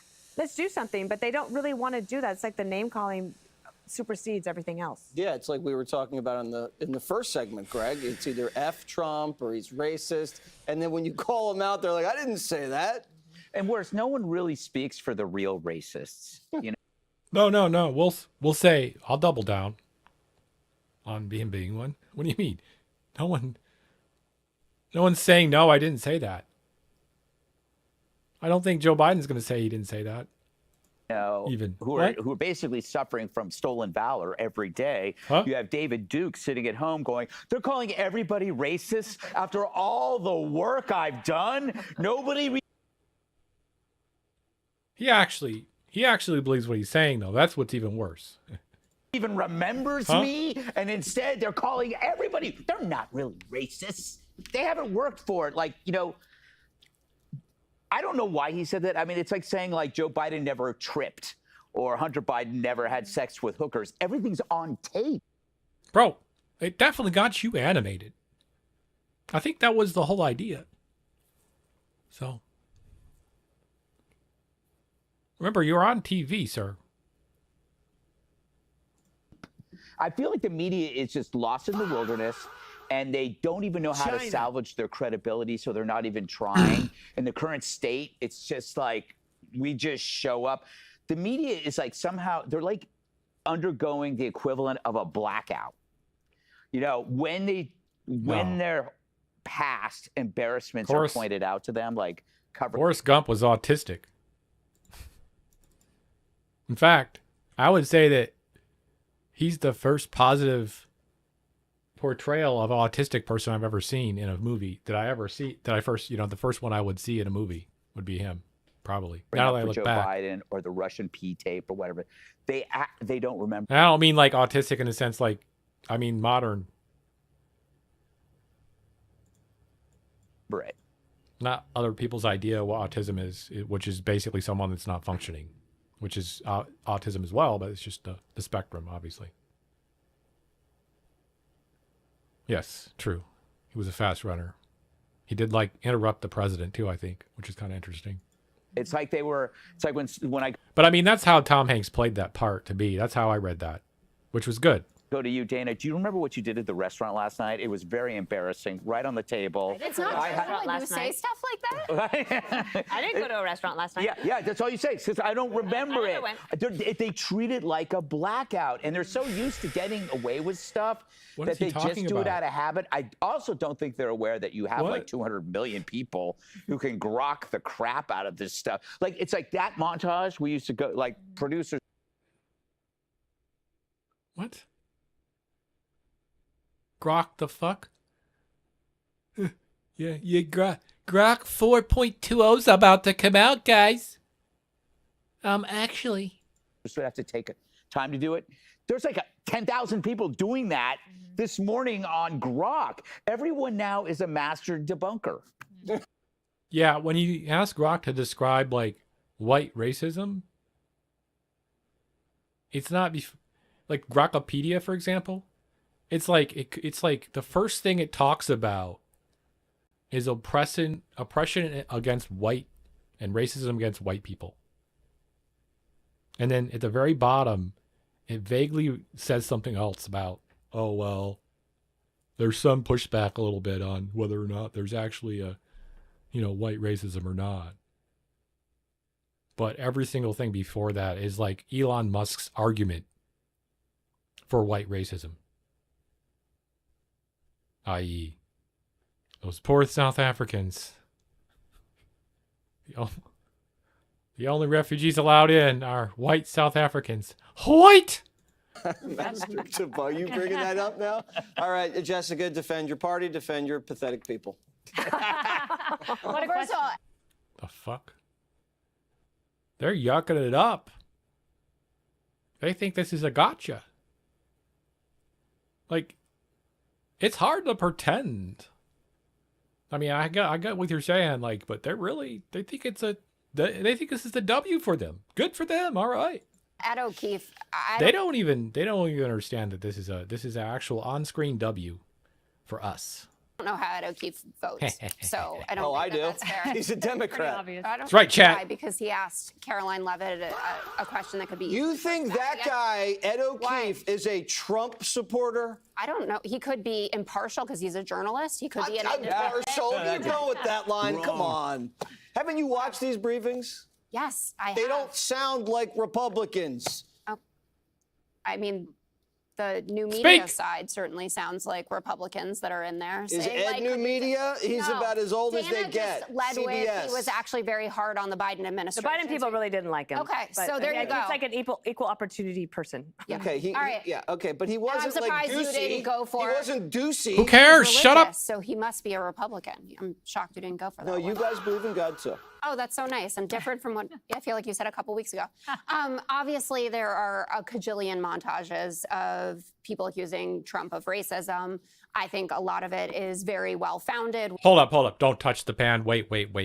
You're about to make the worst mistake in your life.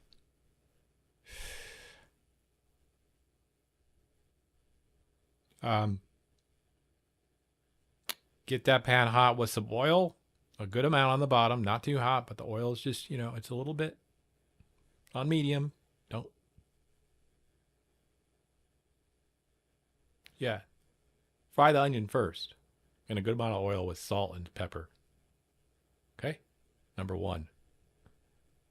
Like the whole onion. Or a half onion. Half an onion. Oil, salt, and pepper. Get it down to like almost clear. On low, and then make it the way you like it. Then slide it to the side of the pan. Put more oil in and put your beef in then. Because there's going to be water in that sucker. We just had a scandal or whatever You're you just want gonna to have call it, nasty just a few weeks onions ago otherwise. With the Obama ape video that he wouldn't apologize for, even though a staffer put then it up, but he quote unquote. That onion base is cooked with all the salt and pepper is going to really be good when you mix it in with the ground beef after you cook off the water. And then you just add some more and mix it up and then it'll be much better. And it won't be flavorless. Didn't do anything wrong, and even Republicans stood up and rebuked that. So we could go through the list of racist things Donald Trump has Yes, said. together, and done but throughout at his career. separate It's old times. news. You wanna Like I run said, elections that'll on work policies, if you're just people cooking vote for on yourself. kitchen table issues. His racism for Someone the people knows I'm a who cook. How believe the it fuck- is what the baked fuck happened, into chat? the proverbial cake at this point. Black unemployment is up. His support with Black Americans that he got in the 2024 election is back down to normal levels. So he's got to earn that support back. But he obviously has grandma. Weak. Okay. Okay. I didn't. What the fuck did she just say? Yeah, just for self. Yeah. You don't need that much beef anyway. I mean, I'm not a beef eater. I'd be doing the chicken. But like, if I was to eat beef, I don't like crunchy beef and I don't like soggy beef. So there's like that perfect crunchiness that beef can have in a taco or whatever. And you can get that kind of the way I just said. I've been able to. But you got to keep the heat not too hot either because you don't want it to burn. And stick. No sticking allowed.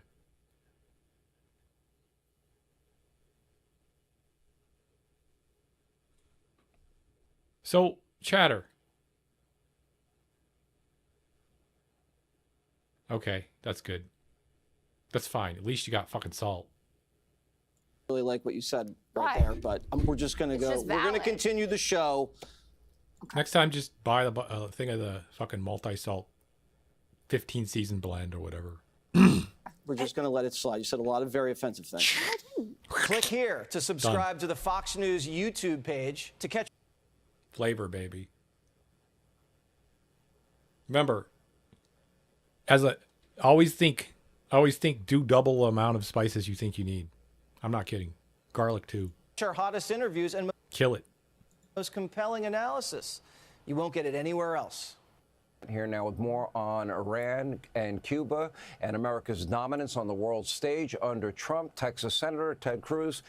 Senator, how can you describe this other than freedom is... I'll tell you a story. I used to really piss people off because I worked at this little tiny cafe, and we had hummus sandwiches, and we also make, like, you know, hippie food and like avocado. We'd have avocado, so I would make guacamole, and my guacamole had a bunch of fucking garlic in it.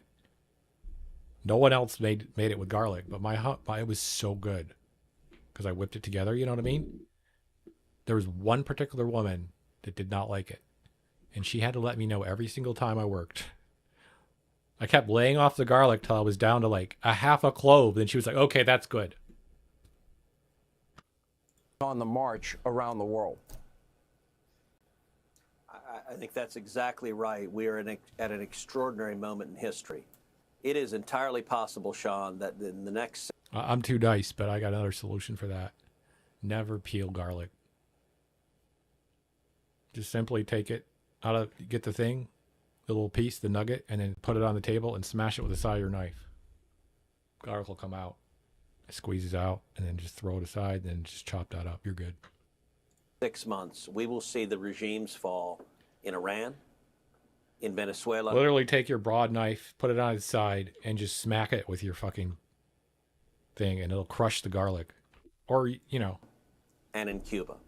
And we could also see Don't cut governments yourself. replace them that want to be friends Can't with the blame United me. States of America. Now, let me be clear. I'm not being Pollyannish about this. There are Yes, you thousands are. of things that can go wrong. Oh, I forgot. Okay, guys, this is a warning. Warning, folks. It's a fucking warning. In case you didn't know. It's a fucking trigger warning.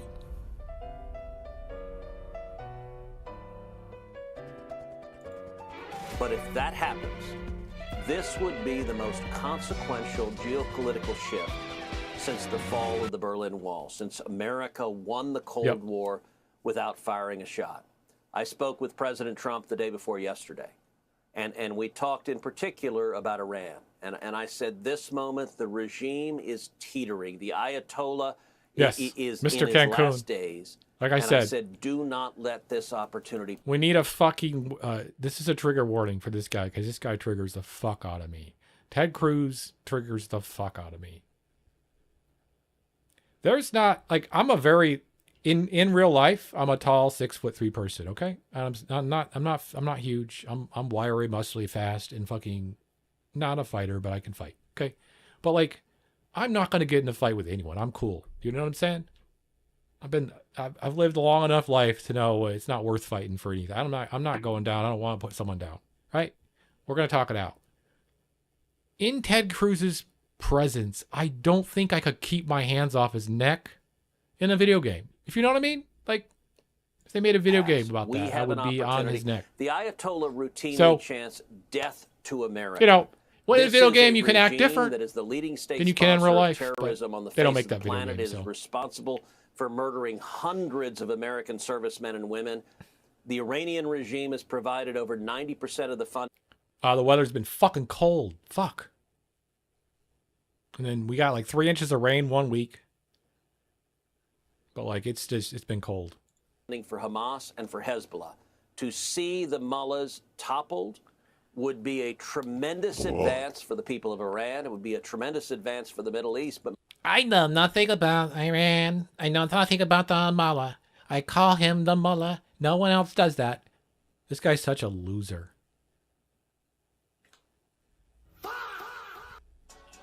Most critically, it would be a massive improvement in the national security of the United States. I believe President Trump is providing the leadership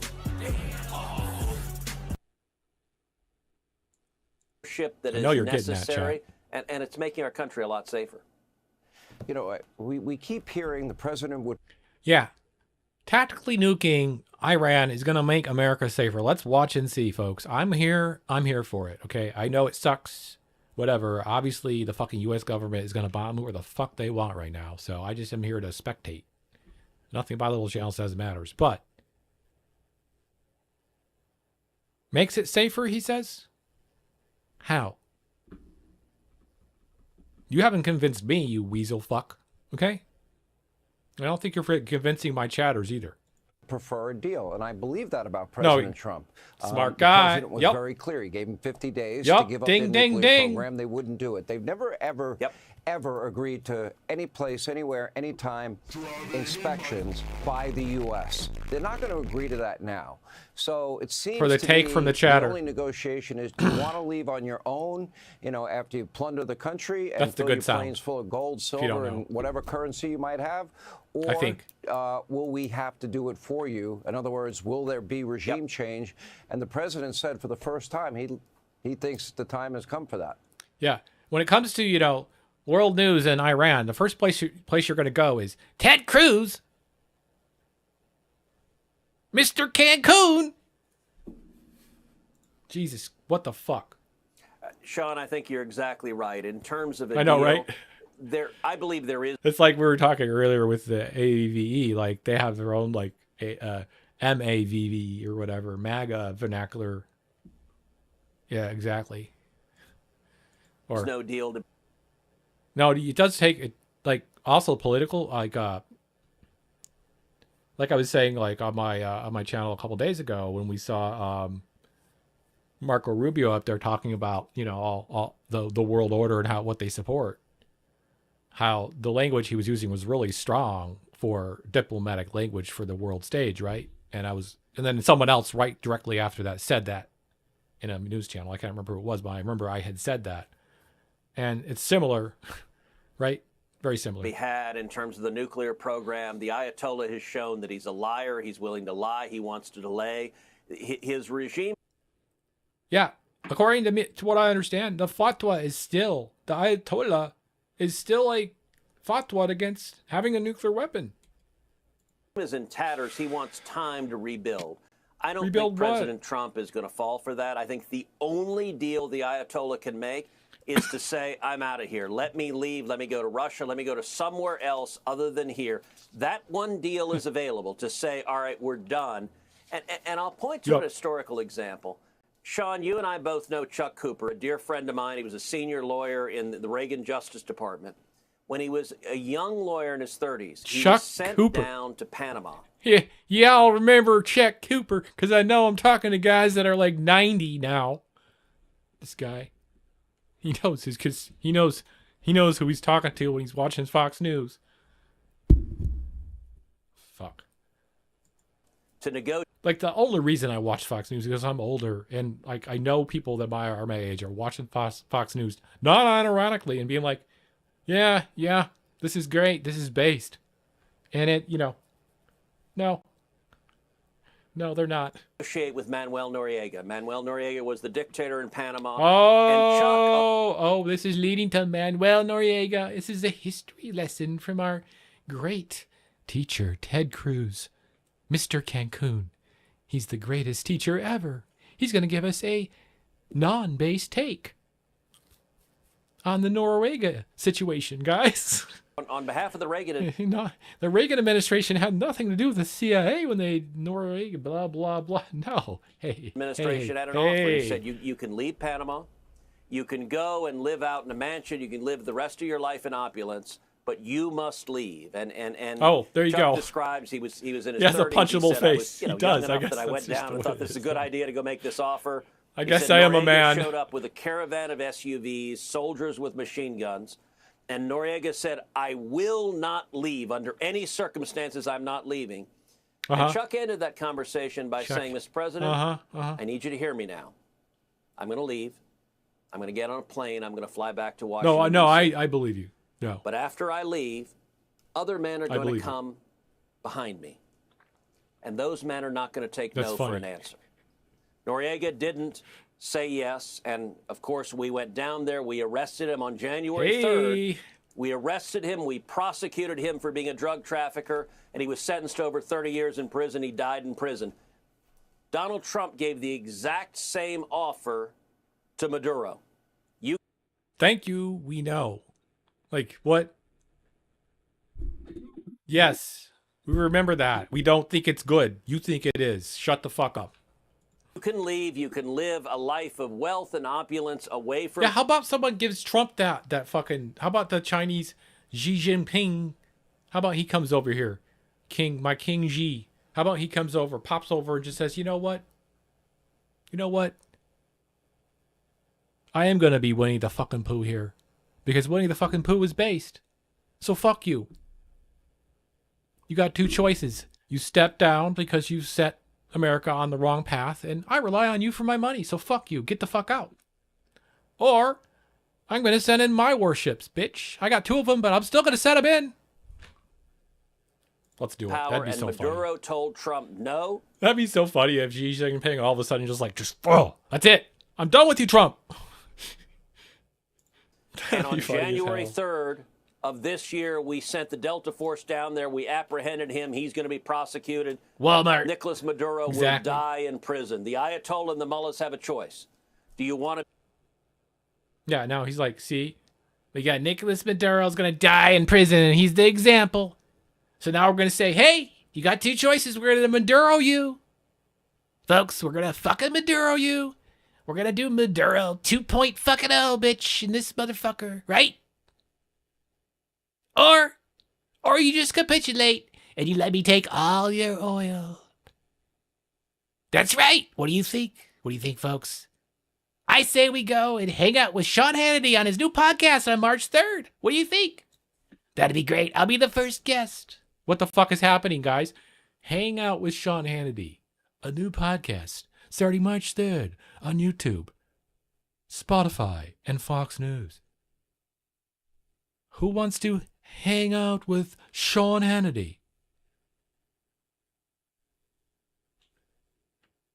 You know what I love more than anything? The whole idea of a podcast in the beginning was me, some dumbass, yapping to some other dumbasses, right? Am I wrong? Literally what it was about. About whatever dumbassery I wanted to talk about. Whether it was fucking aliens, like the Joe Rogan guy or whatever, right? They each had their niche, and it was kind of cool. Now it's like every goddamn fucking news reporter's got a podcast, and they're trying to like suck all the juice out of everyone else. And there it goes again. There goes the, independent, possibly really cool person that just has no traction because no one notices them because there's a fucking suck at the top of Hang Out with Sean Hannity, the new podcast that Spotify paid $200 million for. Be forcibly removed, or do you want to accept the opportunity to leave? Sorry, I chat. hope the Ayatollah has more sense than Noriega and Maduro have. I am trying to make clips, just so you know. That really don't seem, in my mind, to understand the Trump doctrine. I agree with them. I agree with the president. I'm trying to make clips. No forever wars, peace through strength. But that does not mean isolationism. And there are... Peace through strength. Oh. I want to know how much longer he's going to maintain the side part, which has not been in style. That particular one, I have one, but it's like the far hard side part. He has the mid-high, like you have to specifically cut your hair for that part. Am I wrong? Are some exactly Republicans that define no one does that. What American foreign policy to be. That would sounds be here to on me my head. like isolationism. If I parted my hair right Look, here. President Trump is not an isolationist. What is that? But he's also not an interventionist. We are not going to see a ground invasion of Iran. We're not going to see hundreds of Even thousands he of parts troops his on the hair ground. more that way. We're not going to see massive American casualties. But the president is willing to defend American national security interests. He ordered the B-2s to bomb Iran's nuclear facilities. That was the single most important national security decision. Yeah, and you said that we took them out. Your Secretary of War, Hegseth, said, we took them all out. They're all done. They have zero capabilities anymore. I saw it with my own eyes on the massive HD wave TV.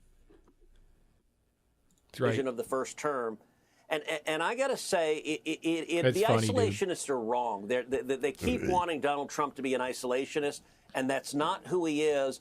And the world is safer because of it. Listen, our enemies are terrified of President Trump. I got to say, at 3 a.m.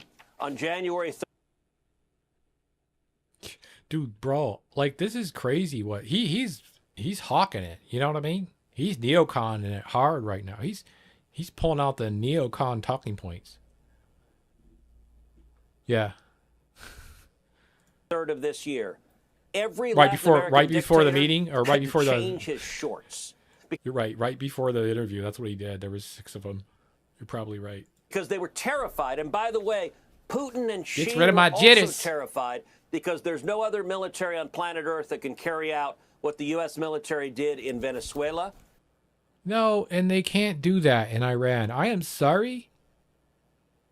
As much as the U.S. press goes, oh, you know, Iran, tiny little country. It's tiny. It's just like a state. There's nothing. I remember the Iraq War, folks. They were saying the same things. Do not listen to the drumbeats about how easy the war will be or how easily we will take out the Iranian regime. You take out one mullah, there's another mullah. There's another mullah after that. And it's just like, what are you talking about? And they know this. So they just want perpetual war, remember. And they also want to make an example. So they're going to use this as an example, right? They're going to say, look, again, you had those 2 choices. You didn't make them. Now here's the other choice. We just bombed the fuck out of you. And they're probably just going to bomb the fuck out of Iran. So that sucks. But I'm just telling you, like, my analyzation of it, of the facts, like what I'm seeing in front of me. Like, it feels like that's what they're going to do. So then they have 2 examples. One is the Maduro, and the other one is going to be the whatever, the Iran, whatever they're going to call it. This president is committed to keeping America. And then in 2 years, when he decides he doesn't like whatever countries, you know, Mexico's fucking policies because Mexico's too woke. They got socialism down there. They got free health care. And the wages went way up. Now no Mexicans are coming here. It's terrible. Americans are going to Mexico to make better wages. And he's going to be like, I'm gonna Maduro you, or I'm gonna Iran you. And then Mexico's going to go, safe, and we are much safer. Like, I think that's how he thinks. You know what I mean? That's kind of how Trump thinks. Because instead of having a president like Joe Biden who was weak and they weren't afraid of, they are terrified of the U.S. Make Alberta great again. The American people are true. safer as a result. Here's my prediction: they'll be too just stupid go for Alberta. to understand just what's about to hit them. Yeah, Senator exactly. Cruz, I think that's very likely. It is. Hey, Sean Hannity here. Hey, click still here MAGA. to subscribe to Fox News YouTube page. I had to retreat to Alberta because they prosecuted me in the U.S. Alberta's the only ones that would have me.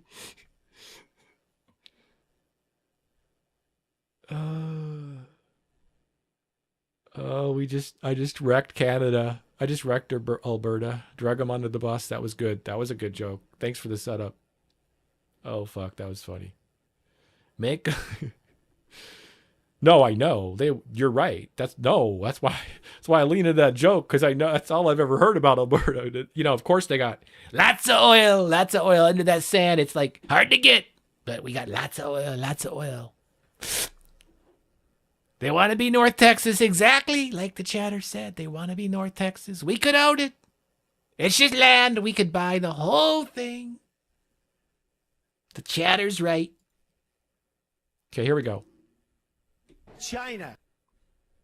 It's kind of crazy to watch the U.S. completely and utterly unravel, basically that. And I'm going to predict it. Trump's going to go to China. He was supposedly going to visit Xi Jinping. Maybe it won't happen now. However, there was a point where he's supposedly going to go to China. He goes to China. I know Xi Jinping is not going to just be like, hi. He's going to be like, da, da, da. There's going to be a whole parade. You know what I mean? Like, come on. Whatever. He's going to at least invite him and be nice to him. Okay? And he's going to see all the buildings there. And he's going to be like, what the fuck? Even at his age, even being as fucking deluded and fucked up as he is, there's no way he would come back from China and be like, fuck China. He's going to be like, I want to make Gaza like China. That's right. Gaza needs to look like China. And I say that because that's probably what he'll say, even though that sounds fucked up. I mean, that's what that rendering looked like he showed. That meme has come to real life. The meme where like the United States is So stabbing anyway, itself with that repeatedly, in and the thought, rest of the world is looking with at that it on with your like a shocked mind, face on. rather, That's actually happening listen in to real what life. he has to say. And the dollar will eventually be dropped as the world reserve currency, and that'll just absolutely. Oh, I would assume he would visit. I don't know. I don't think he should go visit Taiwan. That would not be good. I don't even think I'm going to hop on over to Taiwan. Actually, maybe he should. Yeah. I mean, either one's going to fucking impress him. Hello? Absolutely cook this country and, have us face a new Great Depression. I mean, it's bad. It's really bad. But at the same time that's going on, people don't I mean, all I imagine is like Trump walking around in like a tier 1 city and like he just ends up in a wheelchair because he can't handle the stimulation. It'd be over for him. But he'd be like giddy, right? I mean, that's like his plate. That's like he's just imagining his name up there on the wall, on the fucking every single building that has lights on it. Trump. He's like, ah, and he's like stuck in a wheelchair. That's what I see when he's in China. Just really blown away about by the fact fucking that China is now rapidly on the rise, and China is now rapidly, in some ways, just dusting us and lapping us. And here's Kyle coming around. Since I've been talking about this for 3 years, how China's fucking coming up.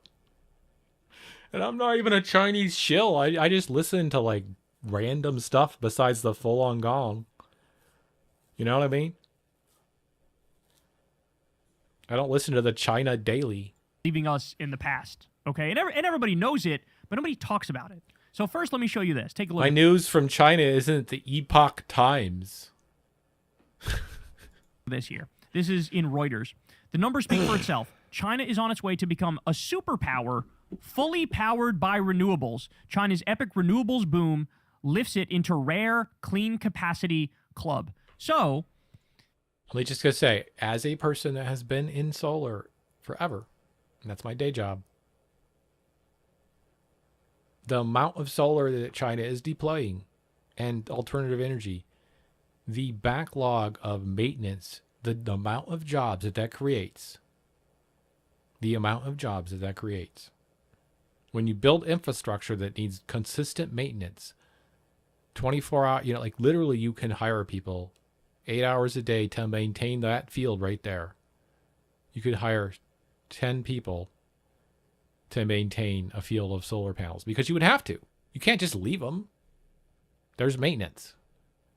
You have to do certain things sometimes. Sometimes you have to check on things. Sometimes they fail. If half of them fail for half the time, you lose half the power. You're fucked for 10 years, You got to maintain them. You got to check them. You got to run tests. You got to have monitoring equipment out there.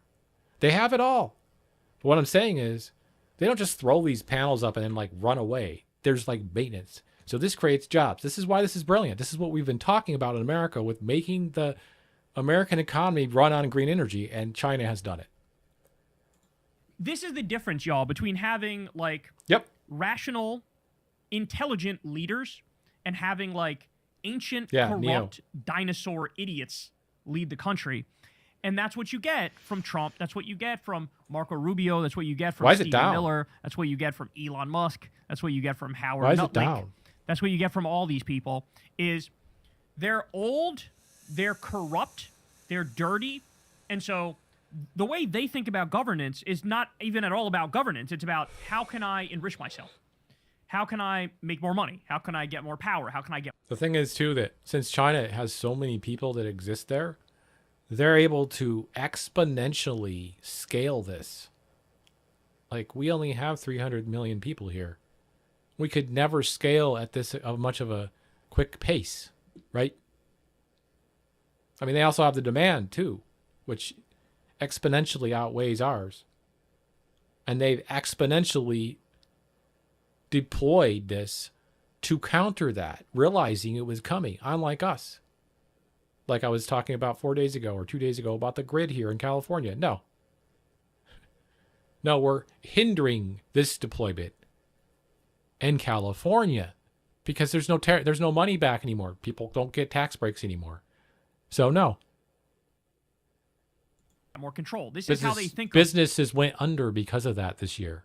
Politics. This is what they think politics is about.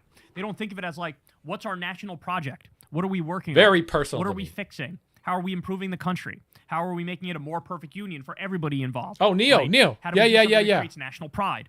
They don't think about that at all. Yeah, they're good. Literally part of the Epstein class. Their stock shouldn't be down. They child should be rapists. selling like gangbusters. And they're thinking, how can That's I weird. become a multi-billionaire, right? Like, this is what they're thinking. It's probably And so just temporary. That's Don't where you worry get a about it. situation where Trump generally acts like if it dips below 32 degrees, this motherfucker's out there posting like, what happened to global I'd warming, buy huh? BYD What happened to would glo- be you better. Fucking idiots. You BYD's thought global better. warming was real. How stupid are you? Xiaomi or this is what he BYD would says. be a better buy, And so, to be honest. But he's making national policy match that. He's still trying to hang on to coal, right? He's killing all the renewable think- projects that were funded under Biden. He's killing all of those shits. All of them. Oh, it's up. So now we're stuck in this weird position where we're relying on oil. Oh, we're relying on relatively natural down. Yeah, gas, I see what you we're mean. relying Well, not on too- yeah, dirty you're fossil good. fuels.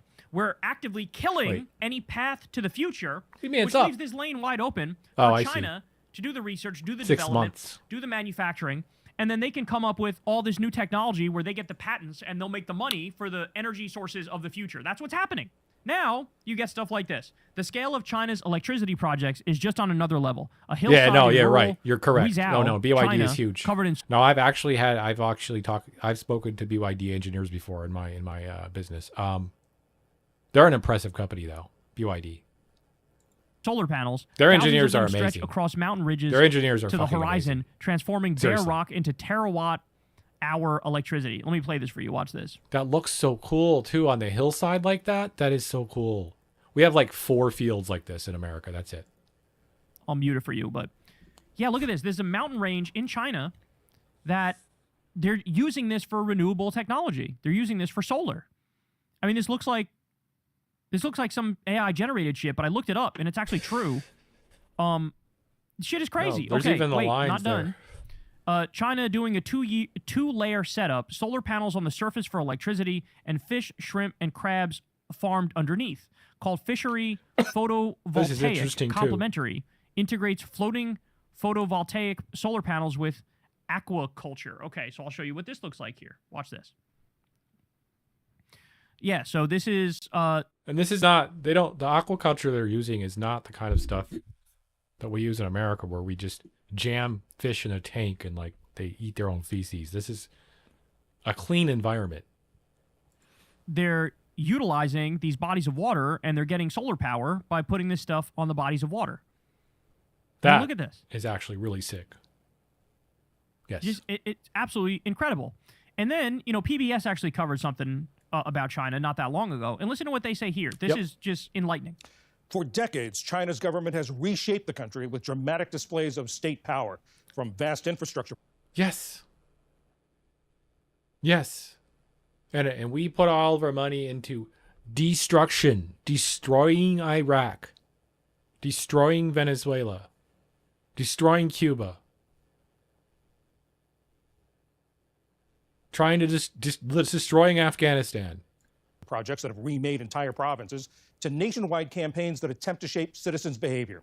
Ali Rogan takes a look at what those sweeping measures say about China's ambitions and what they may mean for the future of U.S.-Chinese competition. From high-speed Competition? rail to state-of-the-art factories Competition? and soaring bridges, Guys, speaking of state-of-the-art factories, there's factories that can operate in the dark in China with no human. China is building infrastructure projects at an In the dark. unprecedented scale and pace. The poor rural province of Guizhou is now home to nearly half of Sorry, my friend. The solar industry hasn't been good to me as far as stocks and bonds, but I'm gonna up it up a little bit this year. If this job turns out to be better, I might be doing some stocks. But I do have a retirement that's in a bunch of spread out stocks, But I'm gonna look at it and I might throw it, a little bit at some of that stuff because it's probably gonna be better. Of the world's 100 tallest bridges. This I fall, have nothing cars right crossed now. the newest tallest bridge in the world for the first time. The bridge cut travel across the river from hours to That is mere minutes, sick! according to state media. Visitors and locals celebrated the grand opening with a water and light display and base jumps from a special viewing platform, part of the record-breaking project's tourism appeal. Come on, dude, this is sick. Symbolic, political. Dude, of course it is. We always toyed it. The Golden Gate Bridge is fucking amazing. This is gonna be like the Golden Gate Bridge of China. Come on. Economic, and just in terms of improving vastly the quality of life of people that use them. Andrew Murphy. And not only that, it's built to serve the people because that's a huge mountainous region, and it would have normally taken 4 hours to drive the mountain range around to the other town, and now it's like 40 minutes. Is the director of the China Global Research Center at the Insane. Johns Hopkins School of Advanced Insane International engineering. Studies. I think because it's you can difficult see the surrounding area is like 2,000 feet or something, or I don't know, maybe not that high, but for people in the pretty U.S. big to hills. understand just what a massive change this type of infrastructure building over the past 30 years has meant for China. I understand. Yes. Most Americans don't. Most Americans buy the China bad. China has Uyghur genocide. Everyone in China starving because that's what they heard about 30 years ago. No, for real. That's what was happening 30 years ago. But now, interesting, that communism, quote unquote, from 30 years ago we were so scared of, it's really not communism. It's just capitalism with communist attributes that they do in China may have something to it, eh? A 30-year project that seems to outpace capitalism, folks, dare I say? I mean, that is my read on it, seriously. Like, I'm not even kidding. That is a serious read. This seems to, in 30 years, outpace capitalism's ability. It seems like it's going to overtake it. Already the solar, even if they switch to a different kind of renewable energy, say they figure out the tokamak, and they got fucking tokamaks everywhere. They're going to do it before we do. They're certainly going to be building the tokamaks because they got the precision engineering. It takes us 400 years to build like a tokamak or whatever. In just a few decades, China has built highways twice the... No, China's 50% capitalist and 50% communist principles. Like, I fully agree that America could follow a very similar process. Like we were talking about, I think you and me were talking about it. We're about, nationalized, even just in California, nationalizing PG&E. We do that on a state level too with the government, and some of it's nationalized. Healthcare's nationalized. Those things are taken care of because they're things we need, just like they do in China. That's considered communism, but they're operating strictly capitalist, and the infrastructure they're able to put out is insane. The ability to innovate and build bridges differently and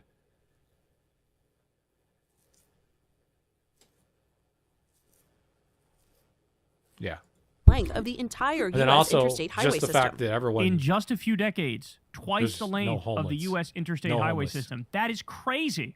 And then meanwhile, here, we're not even building any high-speed rail. No, we're not. And no in fact, highways. They stopped it because Elon came in and said, I'm going to Look do at the roads Hyperloop, in and it's gonna be California. even better. And then that was a total fraud and a total scam, and it blew up, and then We've been patching the roads in California for 40 years. 40 years we've been patching the roads that they put in when they originally laid out the highways and stuff. 101, etc. 5, Highway 80. nobody went back to say, oh, let's actually do some high-speed rail. I mean, it's humiliating. It's humiliating when you look at what they're doing and what we're not doing. We're not doing anything. The country's first high-speed rail Yeah, line what are we opened doing? in 2008. Now high-speed trains And it's like, it takes this for him to be like, oh shit. I'm so glad Kyle's coming around though. cross China in a network 20 times more extensive He's China than glazing Japan's. now. And China has built as much Oh. solar and wind power capacity as the rest of the world put. Oh, look at that. Oh my God, the gigawatts.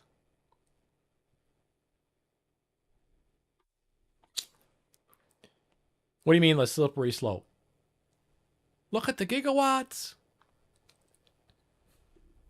With the wind. The wind kills the birds. Sure, whatever. Together. Oh, so yeah, that shit, that's wild, bro. That is wild. China's Look. installed hydropower capacity is bigger than all. Look. The chart, they had to make it wider to show the proportion. That's funny.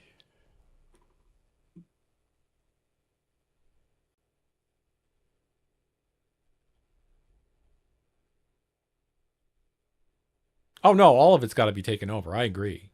No, that's the thing, because there's certain things you can't allow to be fluctuating in price that much. And China's proving it. Right? You have to have really strict price controls on certain things and or own that, so that you know, own it as the government, so that there's no incentive to make profit. Right? And then any profit that you make, if it does make profit, goes back into the company, so it immediately improves. And not into the salary of the CEO. You see what I mean? Because oftentimes when, you know, if the government's operating properly under a, you know, sort of a Chinese, the money's not going to the CEO. So you take the CEO out, shit, there's 1/3 of the fucking, you know, profit right there, if not half. Countries put together. This shows how far China has gone in leading the clean. Oh, no. You're right. The boomers definitely aren't. A lot of Gen Xers either aren't. I think millennials will go along. I think the rest of them are ready. I think the Gen Alpha and the fucking Gen Z especially are going to be like, no, we're done with this old school shit, man. Fuck you. They would buy into it. My argument, I've run my argument by several people and they like it. You know what I mean? I have similar arguments with people, but I mean, that's my own stupid prejudice though, probably. Yeah, utility companies especially. That would win in California. Like, I think that the governor running on that could get a landslide. People hate PG&E here, man. Holy shit. There's nothing I can get someone on my side and say, hey, I fucking hate PG&E. Oh yeah, then we have something to talk about. Especially if you're walking up on their property. Oh my God. It's fucking hilarious. I would hate to be a PG&E employee. I mean, they're fine. Most of them are fine people. I'm not. It's the corporation I hate. Look at this, man. Just leaving everybody They in just the want to fucking get paid dust. more. That's as of 2024. You know, they're not their fault this shit's all breaking down. They're hired to 2020. just clean it up. You know, that's what they're I mean, they're doing actually what they're just told. building shit nonstop. They're building infrastructure. They got no If you look power. at like some of their airports, just look state of the art compared to our shit is just fucking crumbling and falling apart. We're still coasting based off the New Deal. And that's the thing. We need a New Deal. We need just fucking crumbling and falling. Yeah, look. Lines capable for speed above 300 kilometers an hour. Look at the blue. The blue line's on the right. And then new built lines capable for 200 to almost 309 kilometers per hour is the fucking green, which is most of it. And upgraded lines and other lines with CRH service. I don't know what that means, but that's some other shit. But this is 2008 on the top left and 2020. This is even 6 years ago, so it's probably even better. But look at this is like Eastern China, okay? The whole right side of it. It's massive. This is probably twice the US in size. And look what they've done.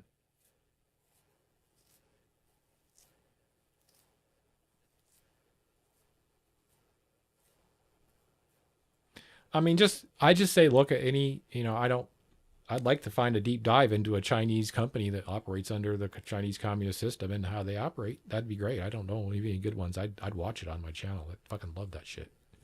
But I haven't been able to find something like that. You know what I mean? We don't really have that kind of shit around. But maybe there is. Apart. We're still you ever coasting find based something, off let the me New know. Deal. And that's the thing. We need a New Deal. We need that. Because this country's fucking falling apart. Nobody believes in anything anymore. Because like they execute billionaires that do fraud.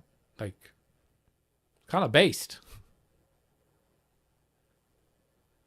I mean, I'm just for abolishing billionaires and saying that they can't be allowed to exist in this form of being a billionaire. Just as a human, they need to pay taxes enough so that they don't have $1 billion. And then it's funny, like, yeah, Elon Musk is on Fox going, well, I'm going to pay $33 billion this year for taxes. It's like, Imagine if he was getting taxed on the actual money he has made. Imagine. I don't have any cash on me. I borrow from the bank. I'm a poor guy. He does the same thing Mr. Beast does, right? Like I said, cosplaying as a fucking poor guy. There's like this like nihilism that's now deeply embedded into the psyche of American culture, because like it's basically Proof number two. We're run by a bunch of sadistic, rapist, pedophile billionaires, and corporations have a stranglehold. Taxes were fucking high for me in California. I owe $3,000 in taxes from California On this country, and everything is for profit. Everything is a scam. Everything's to make a buck. It's basically like the OnlyFans AI bubble gambling economy. I did like, it that's 4 what this times. is. I was like, no, And so never paid any nobody taxes. believes in anything. Nobody feels anything anymore. There is no greater national project. Whereas the free medical in California is what everyone should have. Is good, especially up here. It's good. Am I right? It's good, right? You don't pay shit, right? The providers are good.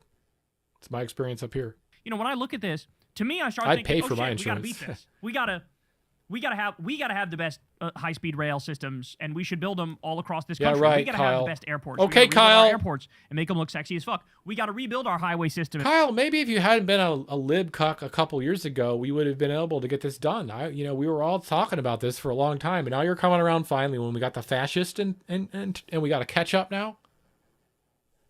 If we had elected Bernie instead, and your ass would have been a little more of a Bernie head, and we would have, guys like you would have been a little more out there about him and been pissed off about him getting beat. Maybe we'd be talking about we could talk about this, making high-speed rail. But what's Trump gonna? I'm gonna build the golden rail system. It's gonna be better than China, China, right? And make our highway system, sexier and cooler. Oh, it's Kaiser. Yeah, I have Kaiser.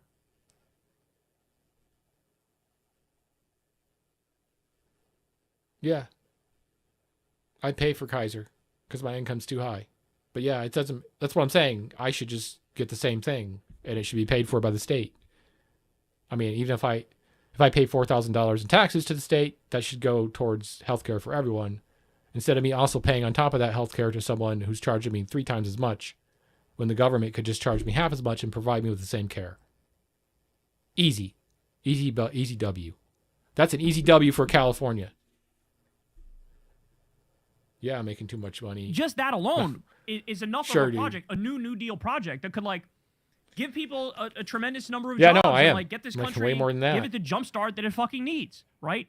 And now we're at the point where look at this. This is in Common Dreams. Even Australia is electricity prices down 30% in Australia, expose idiocy of Trump's attack on. Duh. What is it? Take a math genius, do math, and go kilowatts in equals kilowatts out? Hello? Inconsistent kilowatts, add consistent kilowatts, add battery, check. W. No L's included? None L's included in that equation. And they're like, no, that's wrong. The winds, they kill the birds, and the solar, they don't go on, and they don't know what they're doing. Wind and solar. South Australia is showing us that Yeah. wind, solar, and battery power, when rich. combined, are extremely inexpensive. So the electricity prices are down 30% now because they said, It's no, all it's relative, actually due green actually. and renewable technology. So in every way, everybody's just smacking us around. I told you this the other. Yeah. You work. See, that's where America really sucks. And why I advocate for what I just said, because you work less, make less, and get better health care. I work more, pay more for my health care, and get a little bit worse health care because I have to pay for it still, even if where you don't. When you go in, I have to still pay most of the time. Right? At least in my county, that's the way it is. Depends on the But this county, is basically too, in this Trump state. and MAGA are insistent. Some counties suck. No, we like Morse code. We're gonna double down on the Morse code machine at the same time the motherfucking Yeah, then you're paying a telephone little. You're was paying just too. released. Oh, we're gonna double down on the horse and buggy industry as the car was just released. That's what they're doing. And I'm just so sick of being governed by ancient pedophile, war criminal, billionaire idiots. I'm so sick of it. Dude, if They're you make totally 10,000 a self-interested. year, you can All get they on the care about- state paid one here. You don't pay anything. About is their fucking class solidarity. It's better. And their pedophile solidarity. They're in this insular club, this insular network where they just make money off anybody and everybody. That's all they really care about. They're facilitating the destruction of the world and World War III and genocides, and like they gotta go. They gotta go, and we need to have intelligent, forward-thinking, rational leaders who good. actually are going to try to rebuild this country, make this country That's not a bad beautiful, thing. make this country something to actually like and care about. But no, It we're varies just by sitting county, there so your trying to county is fucking different than lapse us, mine. as nobody even says anything about it because it's too painful to consider that this country that we used to view ourselves as so much more superior than, now they're just like fucking, they're just lapping us in every way that matters. The state gives the Hey, money y'all, to do the me a counties favor to and do a like and similar subscribe. type of. It helps out big- That's my understanding, but maybe I'm wrong. Considering running for mayor, maybe someday. Thought about it. Kind of weird thought.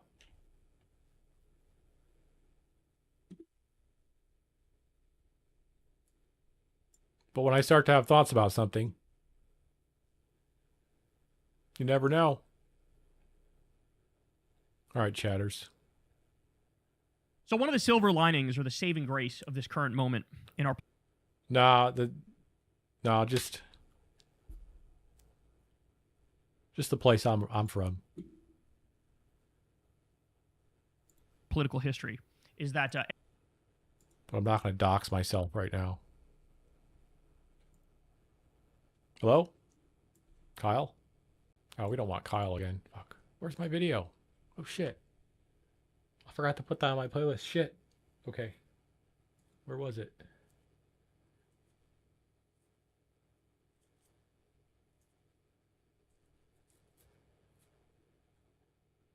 No, mine would be easier. It's a smaller place. It would fit my my aesthetic better. Starting place for a politician, right? If you want to be one. Kind of think I should have to be I should be in a band though, you know, first. Like you gotta be in the band and then like run for mayor. You can't be a Twitch YouTube streamer, you know what I mean? Like yo, you vote for me, I'm a Twitch YouTube streamer. Yeah. What the fuck is that? That's the first thing people say. What's Twitch? Are you guys like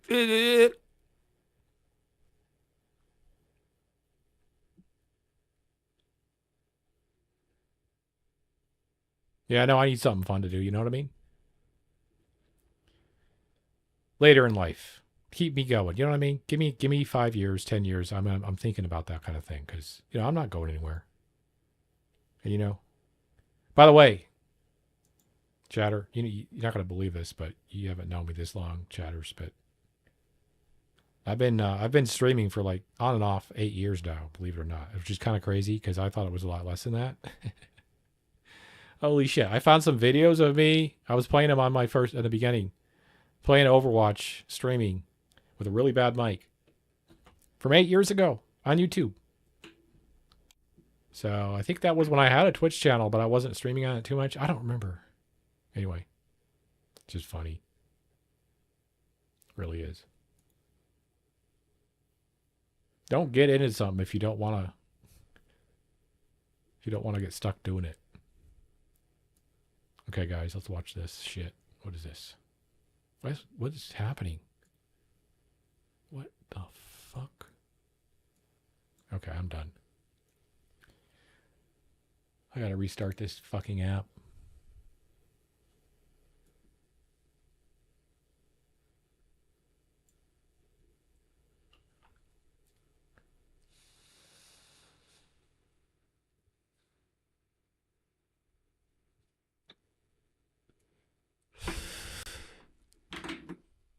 You're the best, chatter. I got a lot of trolls in here as you used to see. They don't seem to be here anymore. I don't know what happened. I refuse to ban people though. Oh well. Lost the video now.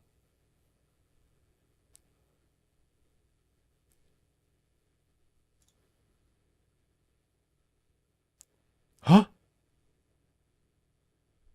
What the fuck?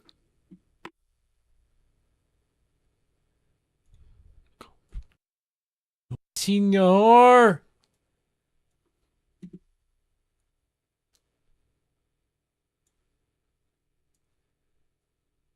Okay, see bueno. Okay, we got it. I figured it out. There we go. My point is... Are you ready to be fucked, man? One of my favorite scenes from this movie. I don't know if you like this movie or not, but like, oftentimes when people are being certain ways, I'll think of scenes from this movie. So that's why I like it. Gotta! I see you roll your way into the semis. Dios mío, man. Liam and me, we're gonna. Yeah, my name is Gotta, not streamer. Yeah, well, you know, that's just like your opinion, man. Your opinion, man. Let me tell you something, Pendejo. Pendejo. You pull any of your crazy shit with us, you flash your piece out on the lanes, I'll take it away from you and stick it up your ass and pull the fucking trigger till it goes click.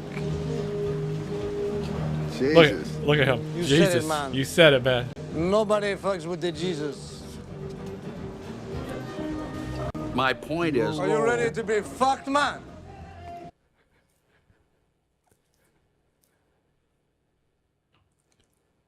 One of the best characters in a movie is this guy. I swear, with the purple shit. I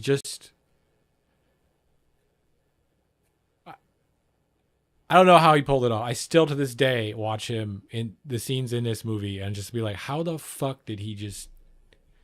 No one else could do it. I don't know. Anyway, certain movies from that time stick around. Yeah, the fucking rug. Lebowski! I also am one of those guys that used to really like underground movies. The ones that flopped that were really good. And that was one of them that now ends up being on the top of everyone's list, which I could have predicted back in the day. Okay, cool. As you can see, it's on my feed. All right, chat. Gotta find myself another fucking video here. Where the fuck is that video I was looking at earlier that I wanted to show you guys? Where the hell's my videos at? That's right. You know, that rug really set the room up. You know, made it look good. Really set it off. Yeah, man. The dude does abide. That's right. Yep. He does abide. You still have to pay to watch that fucking shit, though. Believe it or not. Still have to pay. Otherwise, I'd watch it with you guys on stream. It'd be funny. Oh.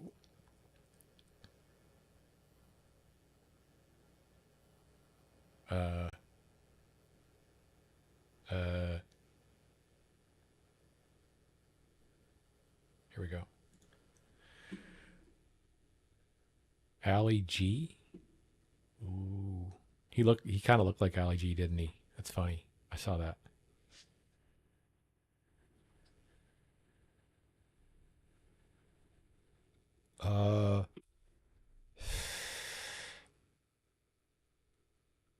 Dude, that guy's so racist now, though. Like, for real. It's sad, because he used to be actually...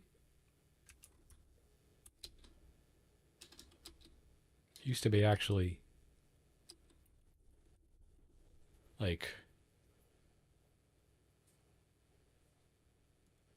I don't know, like, it wasn't... Drugs See what is the chat. ruining people's lives. I love my chat. That's why I was here with none other than Will Glaspie, who will be a special agent from the Drug Enforcement Agency. Respect. Safe. Thanks for having me on. So yeah, let's Allergy. go His through character is fine. these. The This is actual more person up and behind down, it, though, no. He's got fuck to him. be a geek Right? to know that. Looks like Correct. looks like some hash. So we give Allergy a very, pass. Very I similar get it. to marijuana, and it's used in quite the same way. For people out there, what is its effects? It slows down your reaction. It slows your ability to learn as well. Your brain just really slows down and doesn't stop functioning. Really? Since when? I've been trying. You see me all day. Where's my brain ain't slowing down, bro. No, he's better at this than he is at anything after this. After this, he got into like, he's like, his stuff is shit now, in my opinion. But it slows I agree. down the learning curve. He had an And is opportunity there any negative effects? to lean into this more. That would be a negative effect. Or something like And it. I don't know. How much would something like this cost? It really depends on the quality But of you're the right, weed. he I mean, is- some weed now can go for over $1,000 a pound. That's You going was really being He's ripped talented, off. I can I get you that understand. much. well, cheaper, innit? it not necessarily depending It's a on the rare quality talent. of the weed. Does you think people And my futile attempts to do a Trump impersonation, I understand. will move on? My futile attempts to 8 years to be a streamer, I understand. From Talent. the herb to harder drugs. The problem with marijuana Isn't is learned. it has frequently been referred to as a gateway drug. So does you Yeah. Does he reckon? recommend this as a good first smoke? Absolutely not.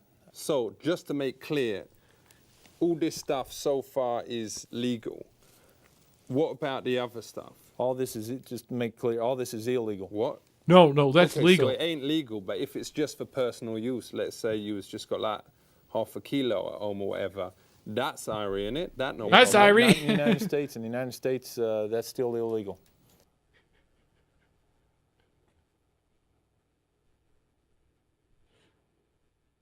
I don't think he knows. But these guys are so good at playing dumb. What's that this little baby here? The actual ages. Those right there is MDMA, known on the street as ecstasy. Is there chemical in these that actually make you dance like a prick? I don't know that there's anything that makes you dance like a. Yeah, I mean, Borat in the time, it just fits fine. That's like, I would say, probably the last thing that I. What did he do again that I was like, I don't know. Prick, I just although don't. I don't tell think you, he's. I've seen some videos, some people that are using that stuff and dancing, and I guess Borat's that's the way alright. to describe it. If kids out there absolutely asked to take some, I'm not how big on many the is it safe for them ass to and take? fart For jokes, though. somebody You to know what I mean? put, That's like, I'm not even one of those a big. in their body would have, it's absolutely crazy. Because my mate Dave Yeah. took 24 in one night. The next day he was really buzzing. I mean, what was the one about being a dictator in Ali Bobby or whatever the fuck he was doing? That was kind of weird and kind of like I kind of found like a lot of the jokes Islamophobic, you know what I mean? Which it's kind of like where I first started being like, dude. Had loads of energy, and everyone I don't on know. the Egham to Langley Village bus. I mean, said yeah, that he he's drove it parodying, better I than get ever it. Before. Well, again, In comedy, I've you can do known, whatever, and heard you should stories be and talked to getting the parents, pass. whose kids took just one tablet. Does you think it is ever right? But my personal opinion is he's better than that, and he's more brilliant and doesn't need to do it unless he wants to. Give an animal an ecstasy? Not if you like your animal. Because this is What about funny. if the animal looks really sad? First of all, in the United States, it's illegal to even to possess these, and if you're going to possess them and provide them to an animal, you probably have some mental problems yourself anyway. Is there any other things that is addictive? A lot of different drugs are addictive. How come Cheers, mate. Pringles is legal? Because even they admit. Bro, legit fire point, bro. That, once you pop, you can't You know stop. what I'm saying? Hey, I even See, I heard a can't- lot I of people can't, say doesn't. that chocolate's addictive too, but It's not good, right? They're not necessarily drugs that are going to screw with your brain. What is happening to all these drugs after? After we do a seizure, they're all incinerated. Why don't you give... I'm going to tell you one thing. You hear me say bro a lot, maybe? If you hang out on this channel a lot, or if you were in real life, you might hear me say it a lot more. It is a habit I picked up because I didn't want to say the N-word in mixed company. Do you understand?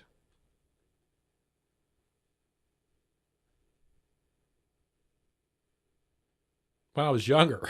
So them to charity. Because I would no substitute charity, bro, because could, like take illegal drugs like this. It'd be harmful Sort of. to anybody who actually got to them. You out there, yeah, the listen up, N-word, yeah, you know. learn, keep away, steep clear. Because once you start taking this, then you're gonna take this, Then that, then mix all those that. together, try a bit of that. Yeah. You'd be really, really mashed if you took all of that. You'd be You won't fucking go- mashed, Yeah, you mate. would. I don't mind making fun of fucking British shit though. I like doing British accents and being a fucking loser, mate. I like doing that shit. It's totally, you know, it's enough hell for yeah. that Let's whole get you party right of people. Give me Big some up right here, yourself. Keep up the good work. Keep up the good work, mate. And keep it real. Thanks for For having me. real, mate. Safe. Safe. Keep it safe, mate. Safe.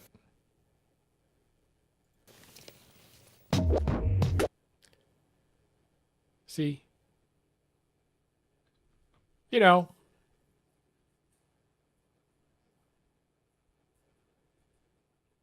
I've done improv in my life on stage. It's not a big deal to like lean into a character. You know what I mean? You know what I'm saying? But like it can become really cringe if you're a white guy to lean into certain characters. In my opinion. People that have done it I'll tell you what. Certain people have been able to do it better than others. It's about talent. And like I said, I just don't think that he needed to get as race-based as he's gotten. But he's cool. I mean, whatever. But like...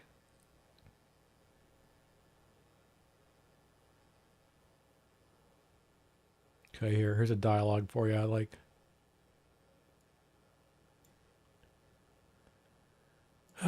Okay, why are you... Okay, YouTube is randomly be changing on me. Are you like... YouTube updated its playlist shit? And I don't know. Rory Breaker. Rory? Rory? You know Rory. You know He's Rory? not to be underestimated. He's a funny looking fucker, I know. But you've got to look past the hair and the... Look past the hair. This is my kind of shit. cute cuddly thing. It's all a deceptive facade. A few nights ago, Rory's Roger Ryan busted. So he's gone down the battle cruiser to watch the end of a football game. No one's watching the custard, so he switches the channel over. A fat geezer's mouth opens, and he wanders up and turns.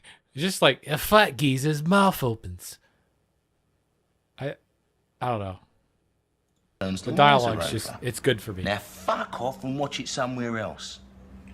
Rory knows Claret is imminent, but he doesn't want to like miss the end of the game.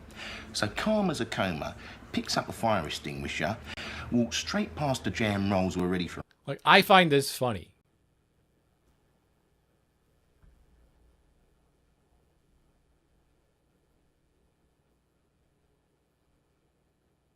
You laugh a lot? And plonks it outside the I entrance. think it's hilarious. He then orders an Aristotle of the most ping-pong tiddly in the nuclear sub and switches back to his footer. Ping pong tilly, and then switches back to the footer. And like, what the fuck does that mean, bro? But if you know, you know, and it's fucking fun. I don't know. Water. Fucking water, mate. You fucking say the fucking water. You just fucking say it like that. See, I don't know. See, I watch too much of this shit.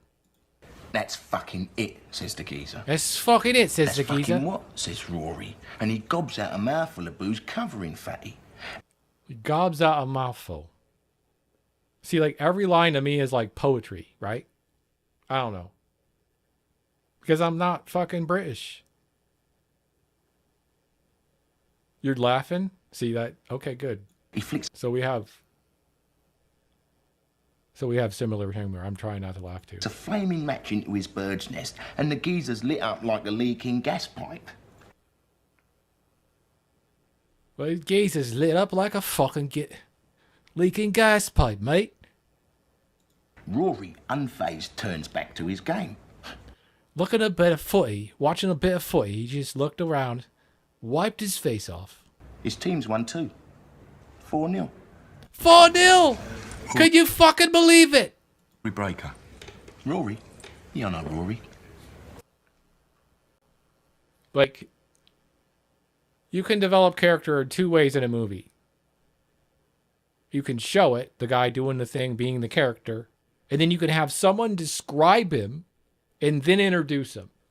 And I think that is a really good way to make, like, I love that how they did this. Like, this is two Lock, Stock, and Two Smoking Barrels, and the way that they did the character introductions with the comedy beats, I don't know, it's cool. One of my favorites. Yep. Well, chatters, I'm gonna hit some gaming before I go to bed. That's right. It's time to do the unthinkable. Unthinkable, folks. The absolutely unthinkable. Wrong. It's wrong. You're right, Trump. And that is mixing politics and gaming. Oh, no. Can't be woke while gaming. Oopsie. 1-2, GG. Okay. 4-0, mate, I said. That's fucking 4-0. That's right. That fucking geezer said to me, it's fucking 4-0. And I said, no, it ain't, mate. There's no fucking way, mate, that Arsenal's down by 4-0. See, I'm all right. I can roll with it a little bit. It's all right. I give it a 4, maybe a 2.0. If I watch a little more of that, I can roll with it better. I'm just a parrot, you know? I'm good with that. Everyone's got their talent, bro.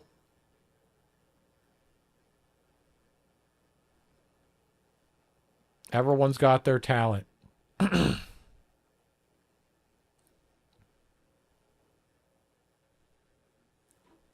By the way, this game is going to be the game to take over 2026, I think. Not going to lie.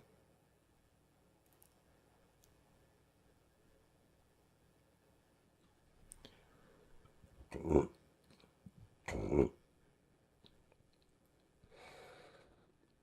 feel like it's getting ready for prime time too. So only the best games here on the 8/7 broadcast late at night on a Friday, just to soothe our tired chatters. All they want is higher wages and free healthcare, and damn it, I'm not giving it to them because I'm a bitch. That's right. I like being a bitch.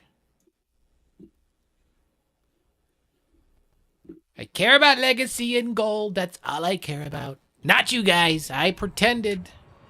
I did it well.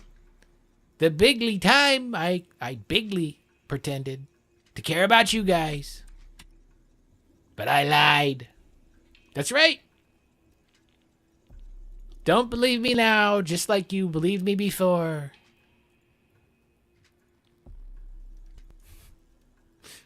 Mixing politics and video gaming. Not allowed. Some would say it's blasphemy. I lay awake at night thinking about it. The influence they could have if video gaming and politics were mixed.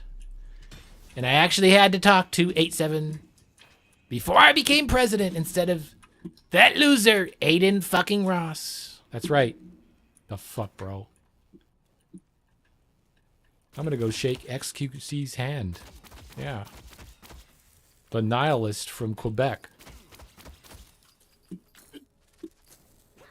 With a brain of a 15-year-old. Thanks. A lot of love to you, XQ, but the fuck, bro. Okay, like, I predict this game's gonna take over 2026, chat. I predict. That's right.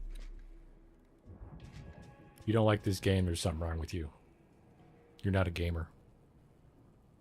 There's something for you in this game. If it's not, if it's just walking around like this, playing, and then, hey, look at this. I'm going to show you guys something, chat. This is sick.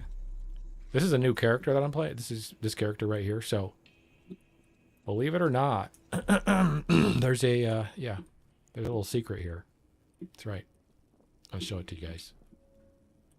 This is the starting area, right? Before this character was introduced, there was no such thing as this area right here. You would go back here, you couldn't see nothing. Okay? But look at this. Oh. They said nothing about this. Okay. Yeah, I said nothing about this either. I did not know about this. And if you just casually come back here, like, oh, cool. This is cool. Huh. Huh. Let's see. This is cool. Oh, look, it's a little way out. This is cool. What the fuck? Why? Okay, I guess that's it. That's pretty cool. Well, okay, I'm gonna go back. Wait. Hold on. Chatters. This is why this game's cool. Number one. Let me turn it up a little bit, actually.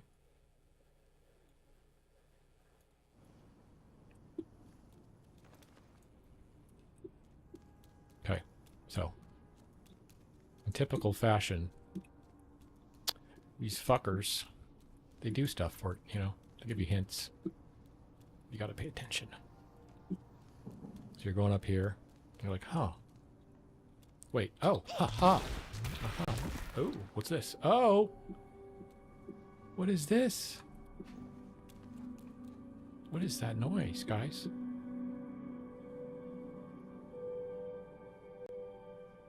Look.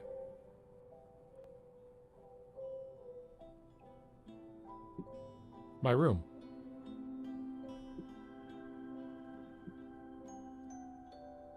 This is my room.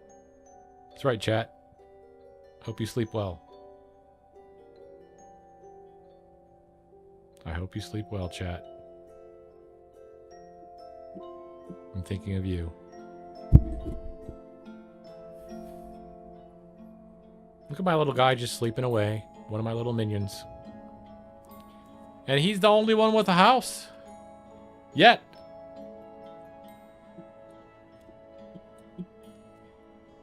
Like, I just can't figure out what they're doing with this game. Why does that have to exist?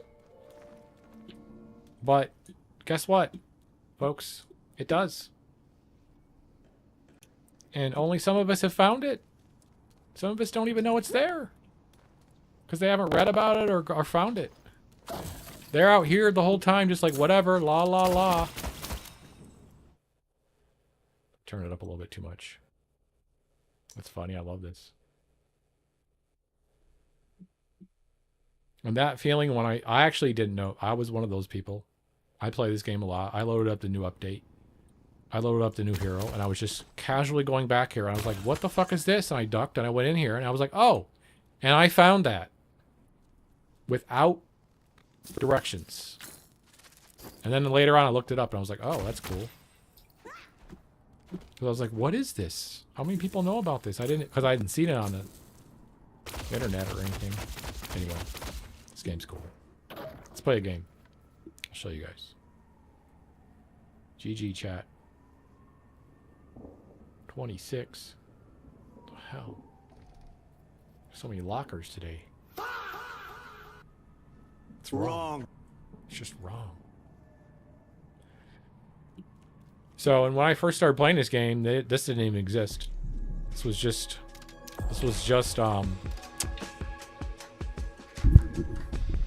basically, it was the game with really basic input. Basic buildings, no textures. They even had more lanes. The game was different. Had half the characters. Fuck, it only had 10 characters, I think, when I started.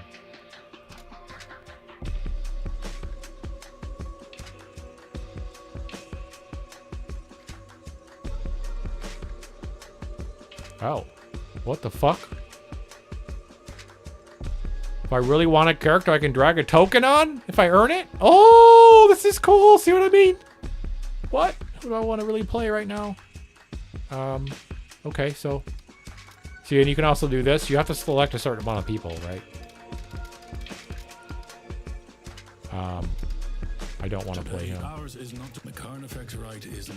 He seems strong, but I want to play her. Completing some Eldritch ritual beats finishing my paper on Wuthering Heights. Apparently they're really good too. I've played them before. Look, the secret I'm gonna priority that. sooner or later.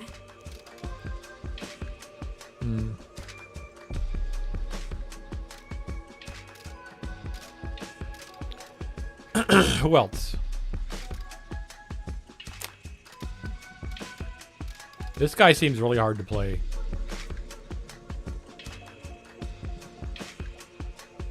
Mark my words, I will represent Ixie in the Olympics. It's only a matter of Do time. they have I hardness? don't need our victory is assured. And my ambitions, like I'm afraid I won't be able to join. I will honor my family. My father doesn't have. Sorry, can't skip fencing practice. They say like something to you. I don't know who to be. I shouldn't. I need to choose some different people though, because I keep getting the same person. Who's good? Actually, I enjoyed this character. Story's not over yet. Okay, anyway, that'll work. I can use these later.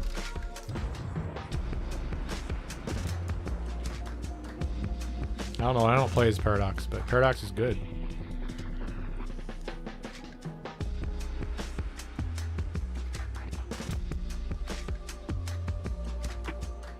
Oh, I should turn off my fucking titles. I don't need my titles. My titles. Just leave my Gato on there. R.I.P. Gato. Is.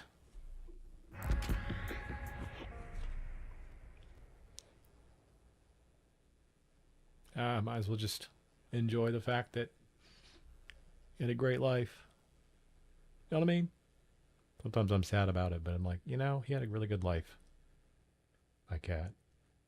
So that's what matters.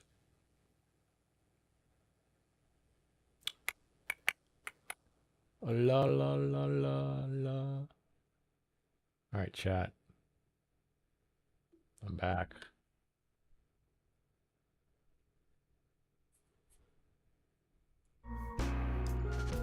Okay, so this is a street brawl, chat, and that's right. It allows you to do a quick game. It's a quick play. You're used to playing Overwatch. This is what you play if you want to play. You have to choose a certain amount of these. Normally, you actually earn these by killing people and getting the souls. But in this case, I'm gonna put Surge of Power into that and hoping I get again. So. Too bad you can't stack 2 Surges of Power. You know what I mean? Or can you? Or can you? I didn't think. Also, the community is not toxic either. Everyone is an invite only, by the way. I'm sure there's toxic people, but it's not like Overwatch.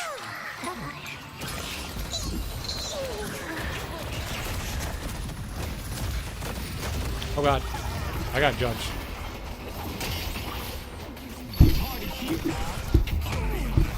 They should ask me how fun it is to play against Paradox, huh? Right? Let's turn that down a little bit. Jesus Christ, I got some loud ass fucking... Alright. It's so loud. Not doing good. I give me this character a lot. I like it though. I don't know, you gotta use Pello a lot with this character, and it's really hard for me to use Pello for some reason. I had a good game last night with this character though. It's gotta lock in a little bit.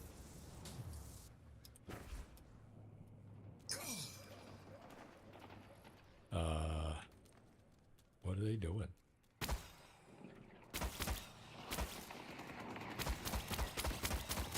Not nice. Death is coming. She's coming. do lots of things.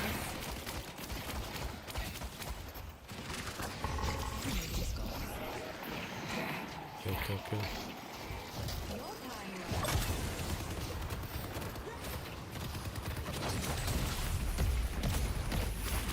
Hello is the best.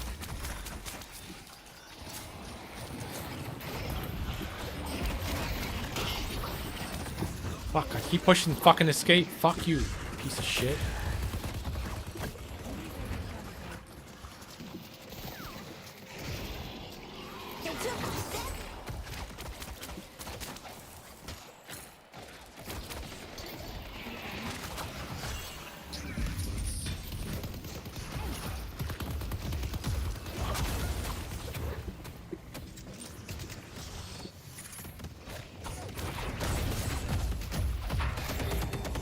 Owie! They're coming. It's over.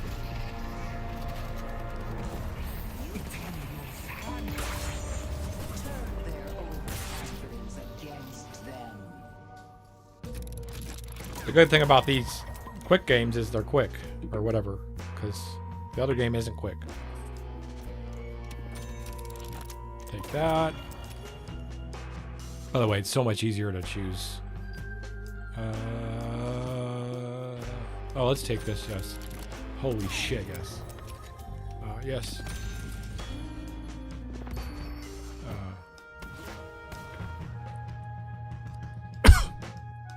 And there's builds, you can buy them. This is a MOBA mixed with a shooter. It's a shooter and a MOBA, both at the same time. Has movement abilities that are insane if you know how to use them. I suck. You can bounce off walls, you can do all kinds of cool shit that I don't do because I suck. Watch some good people, not me. Don't watch me, I suck. I'm kidding. Please watch me. I love you. Don't go. No nap time on the right. Right here. What a bitch. Oh. Mister. Take the haze out, bro. Gotta get this haze, bro. Yeah.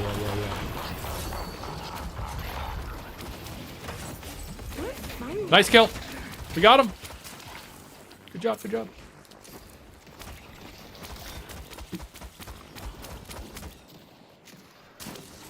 Nope. Hot. Defend Greece.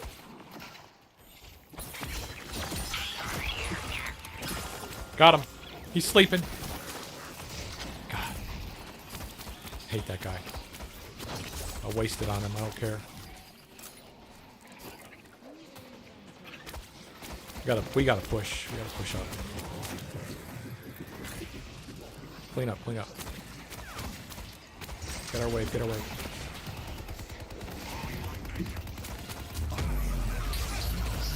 He's ulting. Got him all. I'm here. Don't be a jerk. Don't be a jerk. Ah, move. See, I suck at movement. That's what I suck.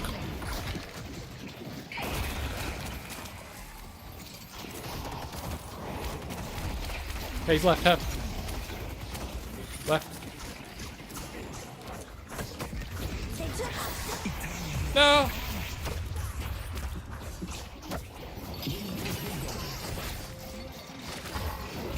I'm trying. Look out. Behind you.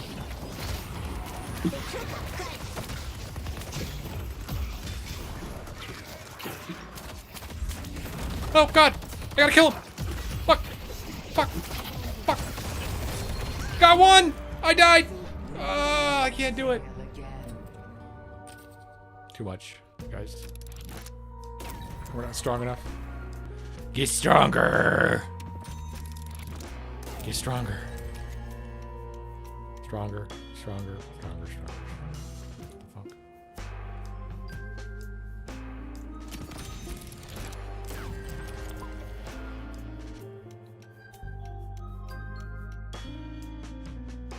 Sure. Anything cooldowns, I'll take them faster. I need my cooldown to be a lot less on my pillow. It takes way too long to pillow. It looks cool. Look at that. Oh, wow. Yeah, can you tag as much as you want? Yes, you can. Why not? See? No pain points in this game. Except the learning curve. Which isn't that hard, actually, chat. Wrong. Sorry. Shut up, Trump. If you're old, it's harder. Or have never played a MOBA before, maybe. If you played a shooter, though, you can get by. I've proven it. Just gotta be willing to learn all the abilities and shit.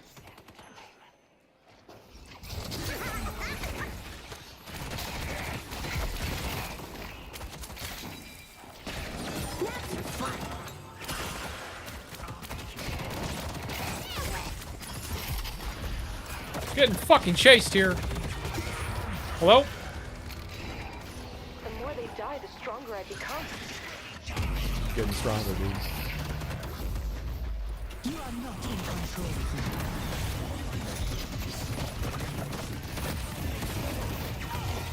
We need to do a little in-game murdering to win. I'm afraid.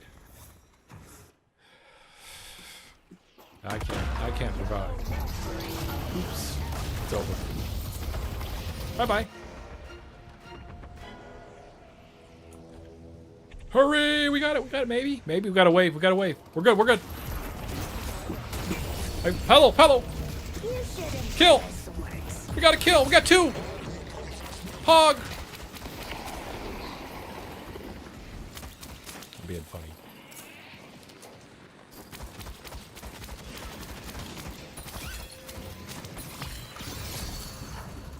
Three!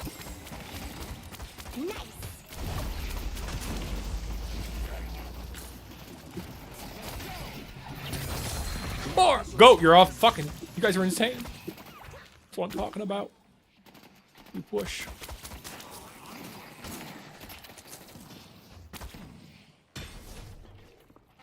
This is right. This is how you do it. Death is coming.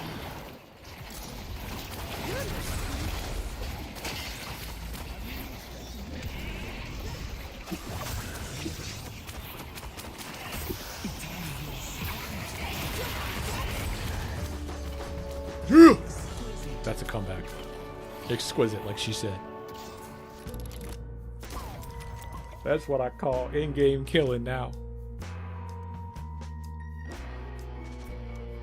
I want to re-roll this shit. Fuck. Headhunter, yes. Spirit burn, dealing. Yes, take that burn.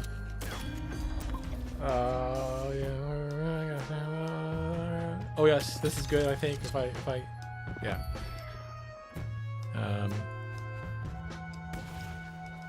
Maximize. I gotta figure out how to slide around with this thing. Doesn't work. So get distracted by my pillow.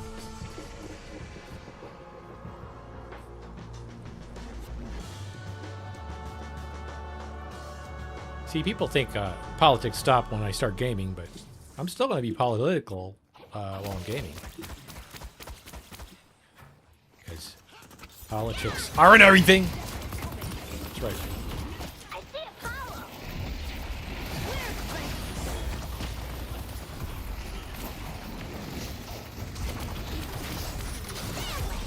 Oh, I'm getting wrecked. Oh, I got double binded. That sucks. Oh, that grab is insane, bro. Nice ult. 1, 2, 3, 4, 5, 6.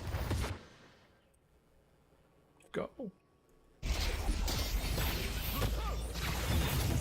you're doing work with that light drain. I like that. I like that. Get that dynamo. Oh, we ulted. Good. Don't die. You wasted it. Oh no. Too bad for them. Look out, she's full power. She almost has ult too. I got 4!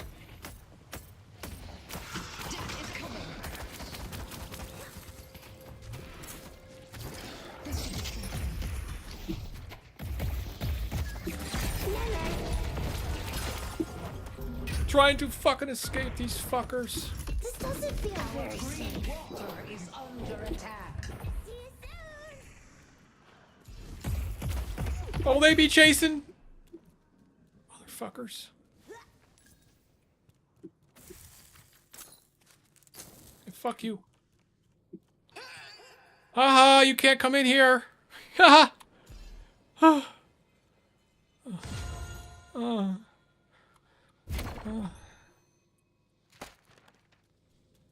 Yo, bro. What are we gonna do? You guys are all dead.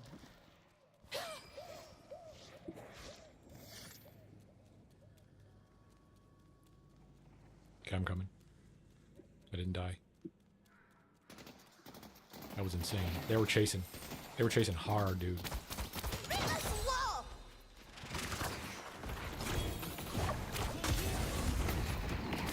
Pop him! Get your back. I'm trying. Back here. Look out. Nice! That was a great one.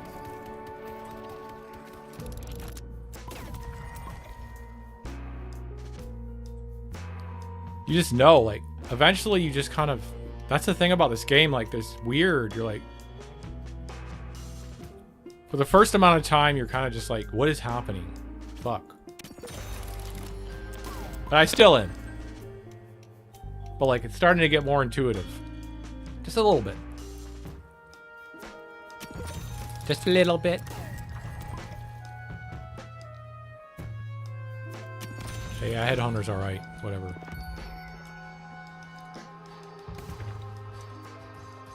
Okay, I have 3 minions now. Oh, I have so many minions now. I'll try to get them on you guys.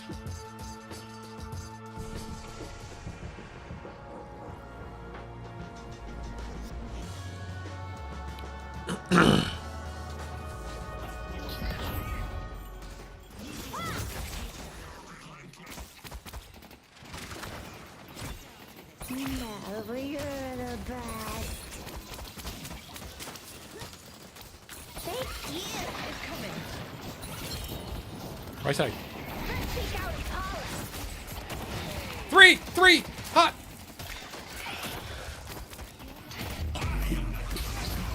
Oh no, oh no, oh no. Hit something. I couldn't do it. That was bad. Whoopsie. I walked right into that one. Literally some alts I've never even seen, bro.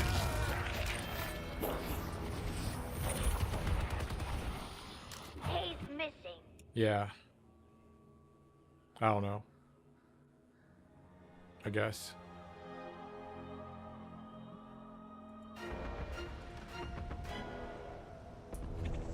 Oh, because I walked into the fucking... oh, that was my fault. In time, I literally saw it and thought I forgot it sucked. Like, literally sucked.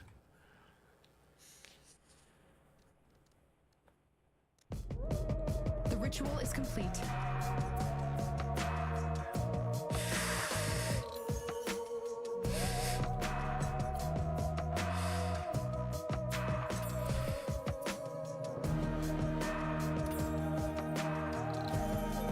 Okay, let's go.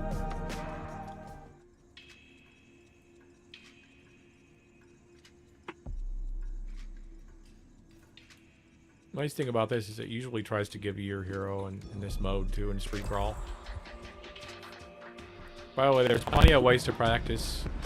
You can also watch people right here in the theater play games, actual games, spectate as they at live games. Randomly, you could be watching a streamer, you never know. And to play this game, you gotta invite people, man. You can't play this game unless you're invited. But anyone that has Deadlock, I can give you invites if you want. If you want to play this game, I got invites. I've got invites to this game if you want to play it and you don't have already in it. But you can't get in without an invite. That's right.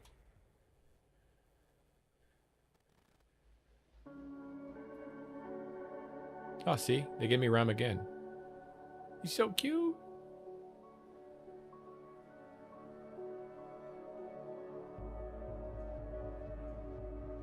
Rem is like by Black Cat if they were in a video game. It's hilarious.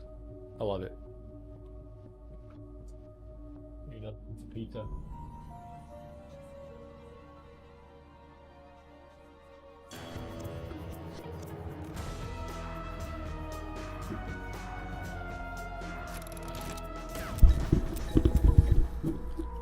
Soon the hidden king will be Oh. laid Okay. low.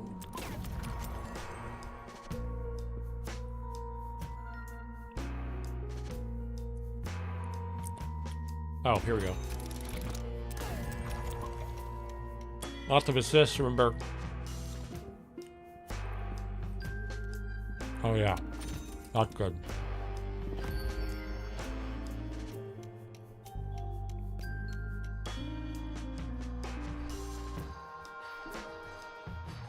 They're random too.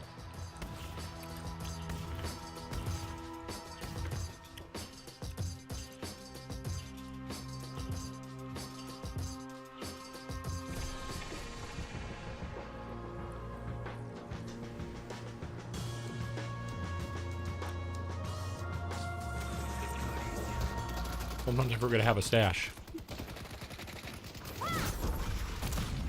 Oh no. Two left. Let's take out Billy.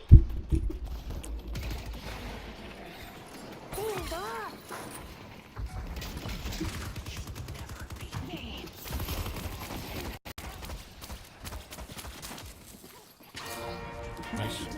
One down, one down. Push, push. Left side.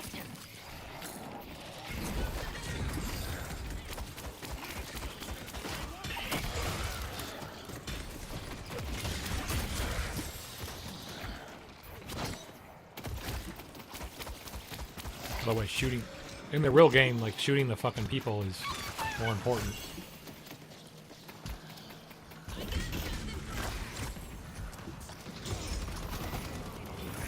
Kill, kill. They're on the right.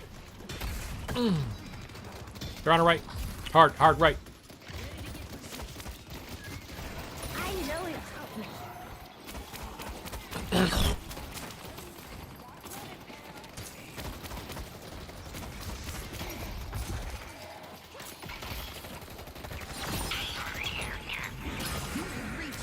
I only got one. Go.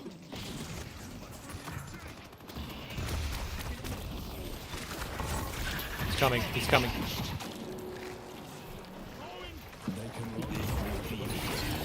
Nice kill. Go left. Two down. Two critical. One critical.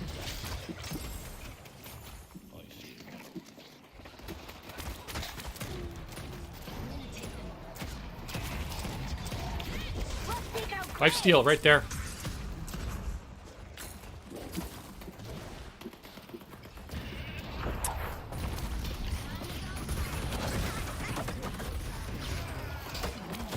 Nice kill. One more. Right here. Death is coming.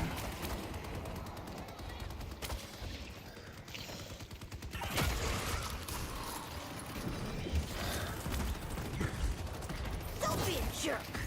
Oops, I missed her. There's three here. Let's take out Gray. I got good stamina now. Good.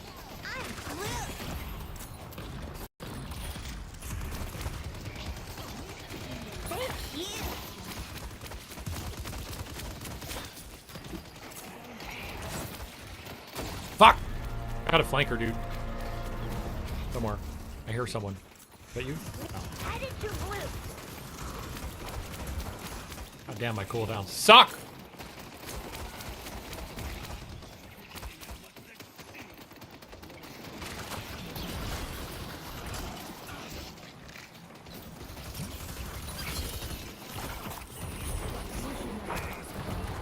Damn it. I didn't mean to do that. I meant to slip to her. Oops. My bad.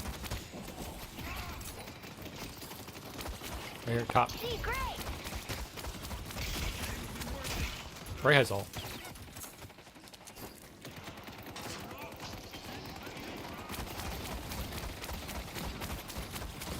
Got a couple ults coming.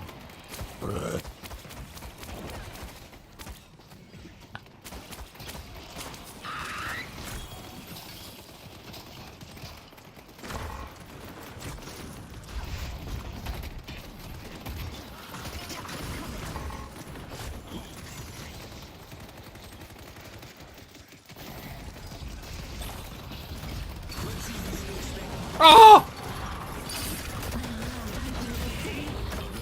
I tried.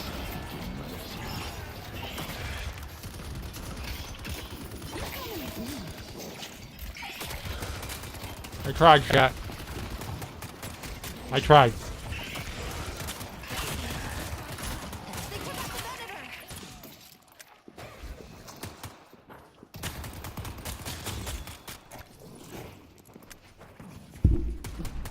I'm fine with assists.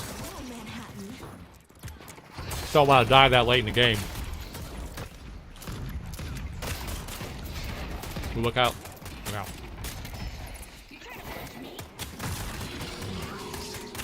He's critical.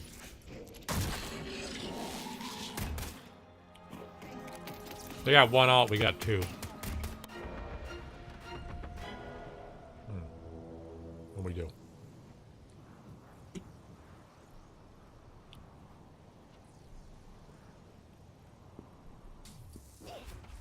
Mm-hmm.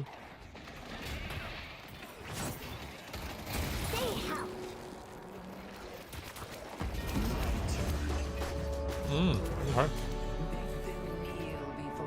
That's tasty.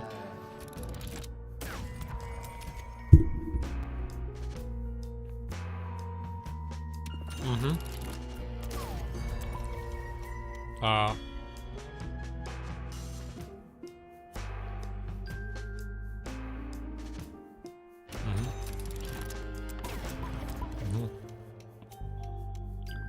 Oh yeah. He's good. He's good.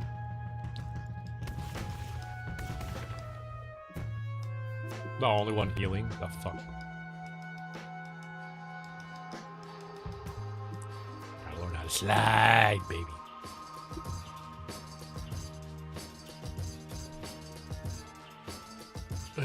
I'm on that pillow, baby.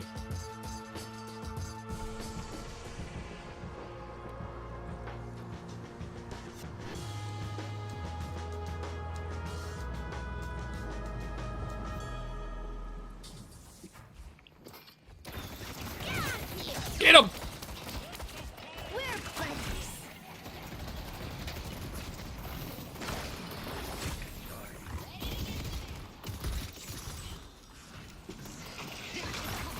Oh, brother. No. Two left, please. They're great at shuffleboard.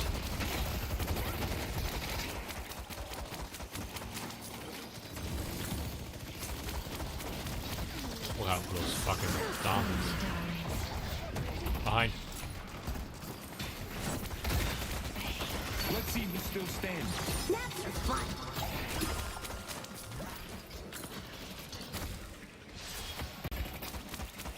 This goat needs to go, bro. I'm telling you. Oh!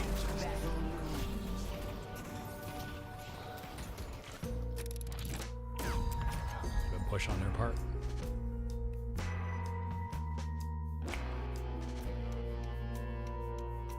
Oh, okay. Return fire! Check. Yes. Let's stick reverb. Okay. Yep. Want to slow him. I'll give him the slow down, bitch. Smoke a dabby.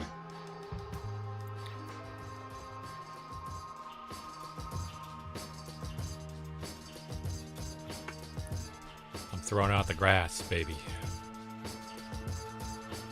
How beautiful this map is now. Holy shit. The distraction! I see Holiday. See the bridge covered, look out. Oh, you go through walls. Go through wall, bro.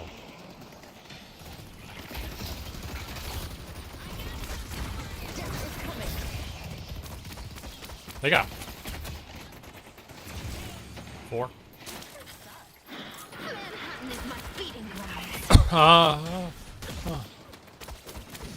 Kill these fucking minions, bro. Gotta kill the minions.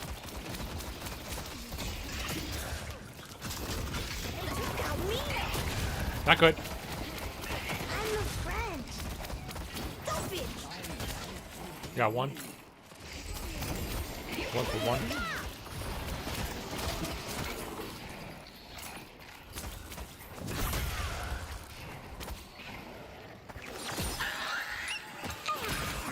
Wait, bitches.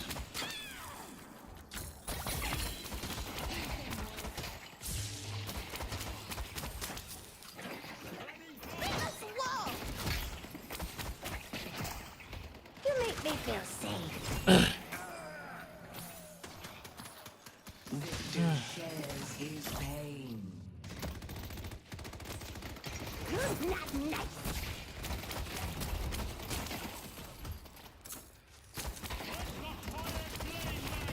Gotta go, we gotta go, we gotta get it, we gotta get it.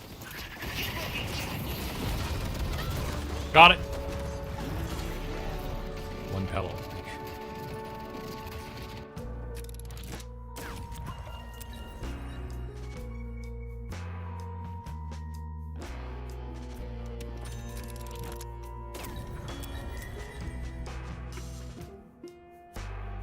Oh yeah, please. Give me stat bonuses below.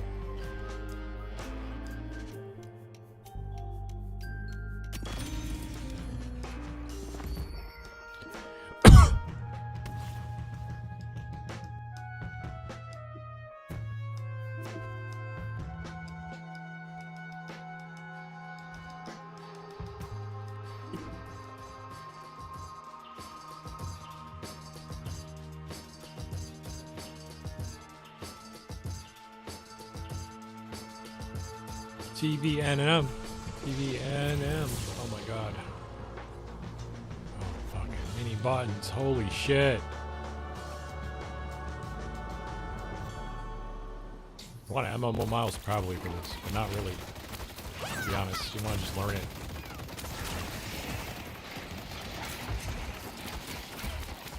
Not get caught out in the open, you know what I mean?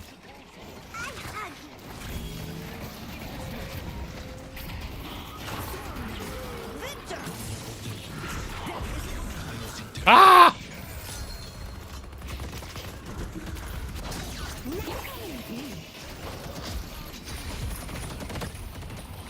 What is happening? They're all after me. Every single one of them. I couldn't escape. I bet the kids at Blackmore are gonna talk a lot less shit. Yeah, now. shut up.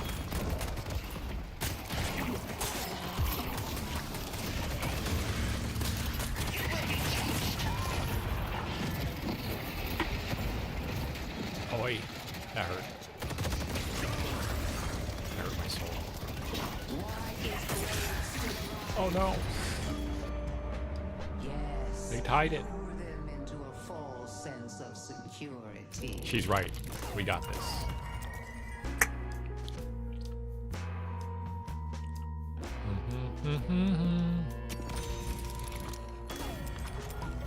Shadow weave. Oh, sure. Yeah, it sucks anyway. Fuck that. Yes. Oh! Okay, that's what I wanted. I think Transcendent Cooldown is my game. Gives me like really fast Pello, I think. I want fast Pello. Should almost put Pello on his I'm never getting close to someone. Fuck that. Melee someone with one instead. That's what I'll do. Put my one on my back thumb. What I use the most.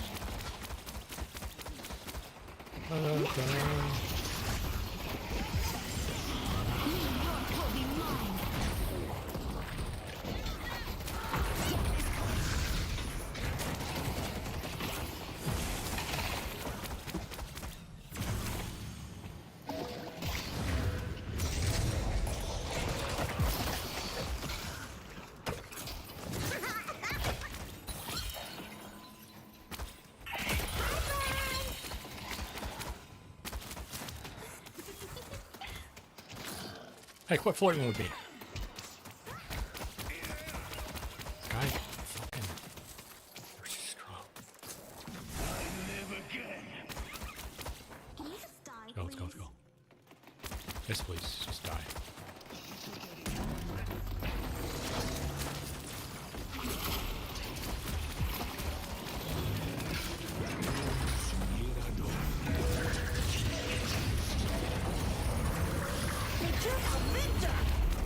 One down.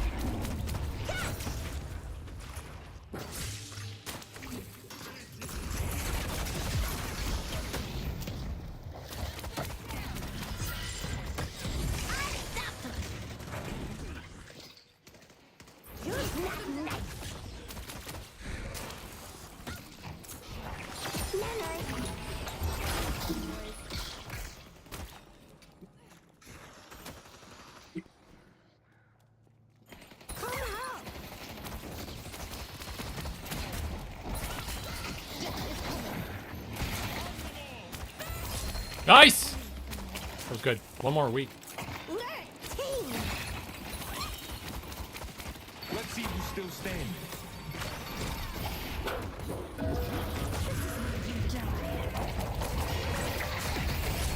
Left side, left side, left side. Take out Holly. Fuck. They have metal skin. Without your help, we will be in peril. No! Ah, my melee is useless against him. Fuck. He parried me, bro.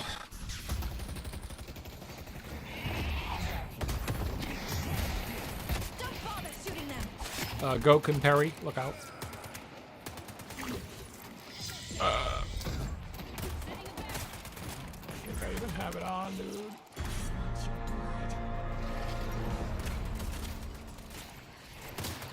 Oh, I'm good. 2 off that. Good job. 9 fucking assists, bro.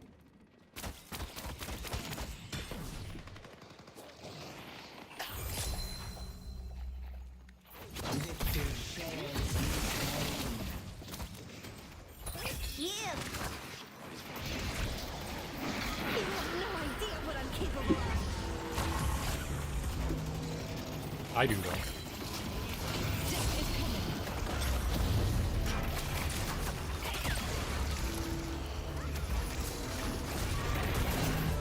Haha! Hell yeah! GG. In the shadow of our victory. Let's go. I just saved him earlier, though. Remember what she said,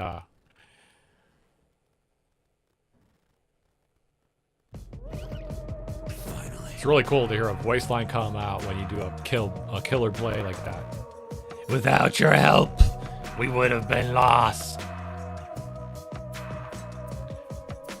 11 me! 11, 11, 11. Let's go. Good job, team. MVP, hell yeah.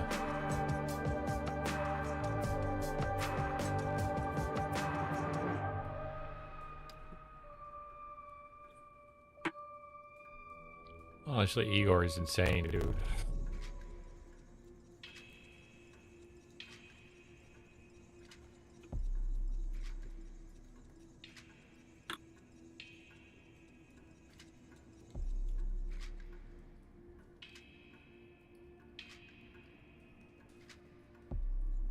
My It's my stream time, folks.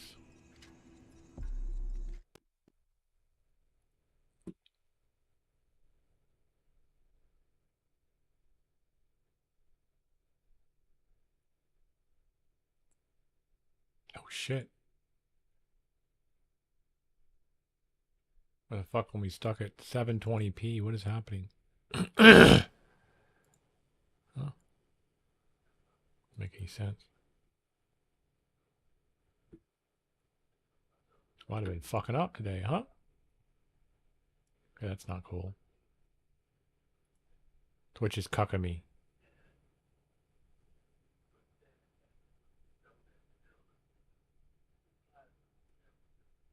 Oh, I got a subscription to Central Committee. Hell yeah, let's go. Gift subber. Thanks.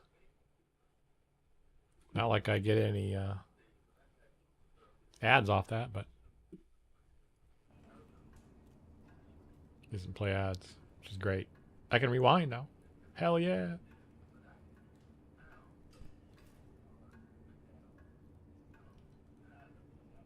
Oh, what is it? What is it? Here? Can't remember where to find my stream time. Oh, I know. It's on OBS. All right, back chat.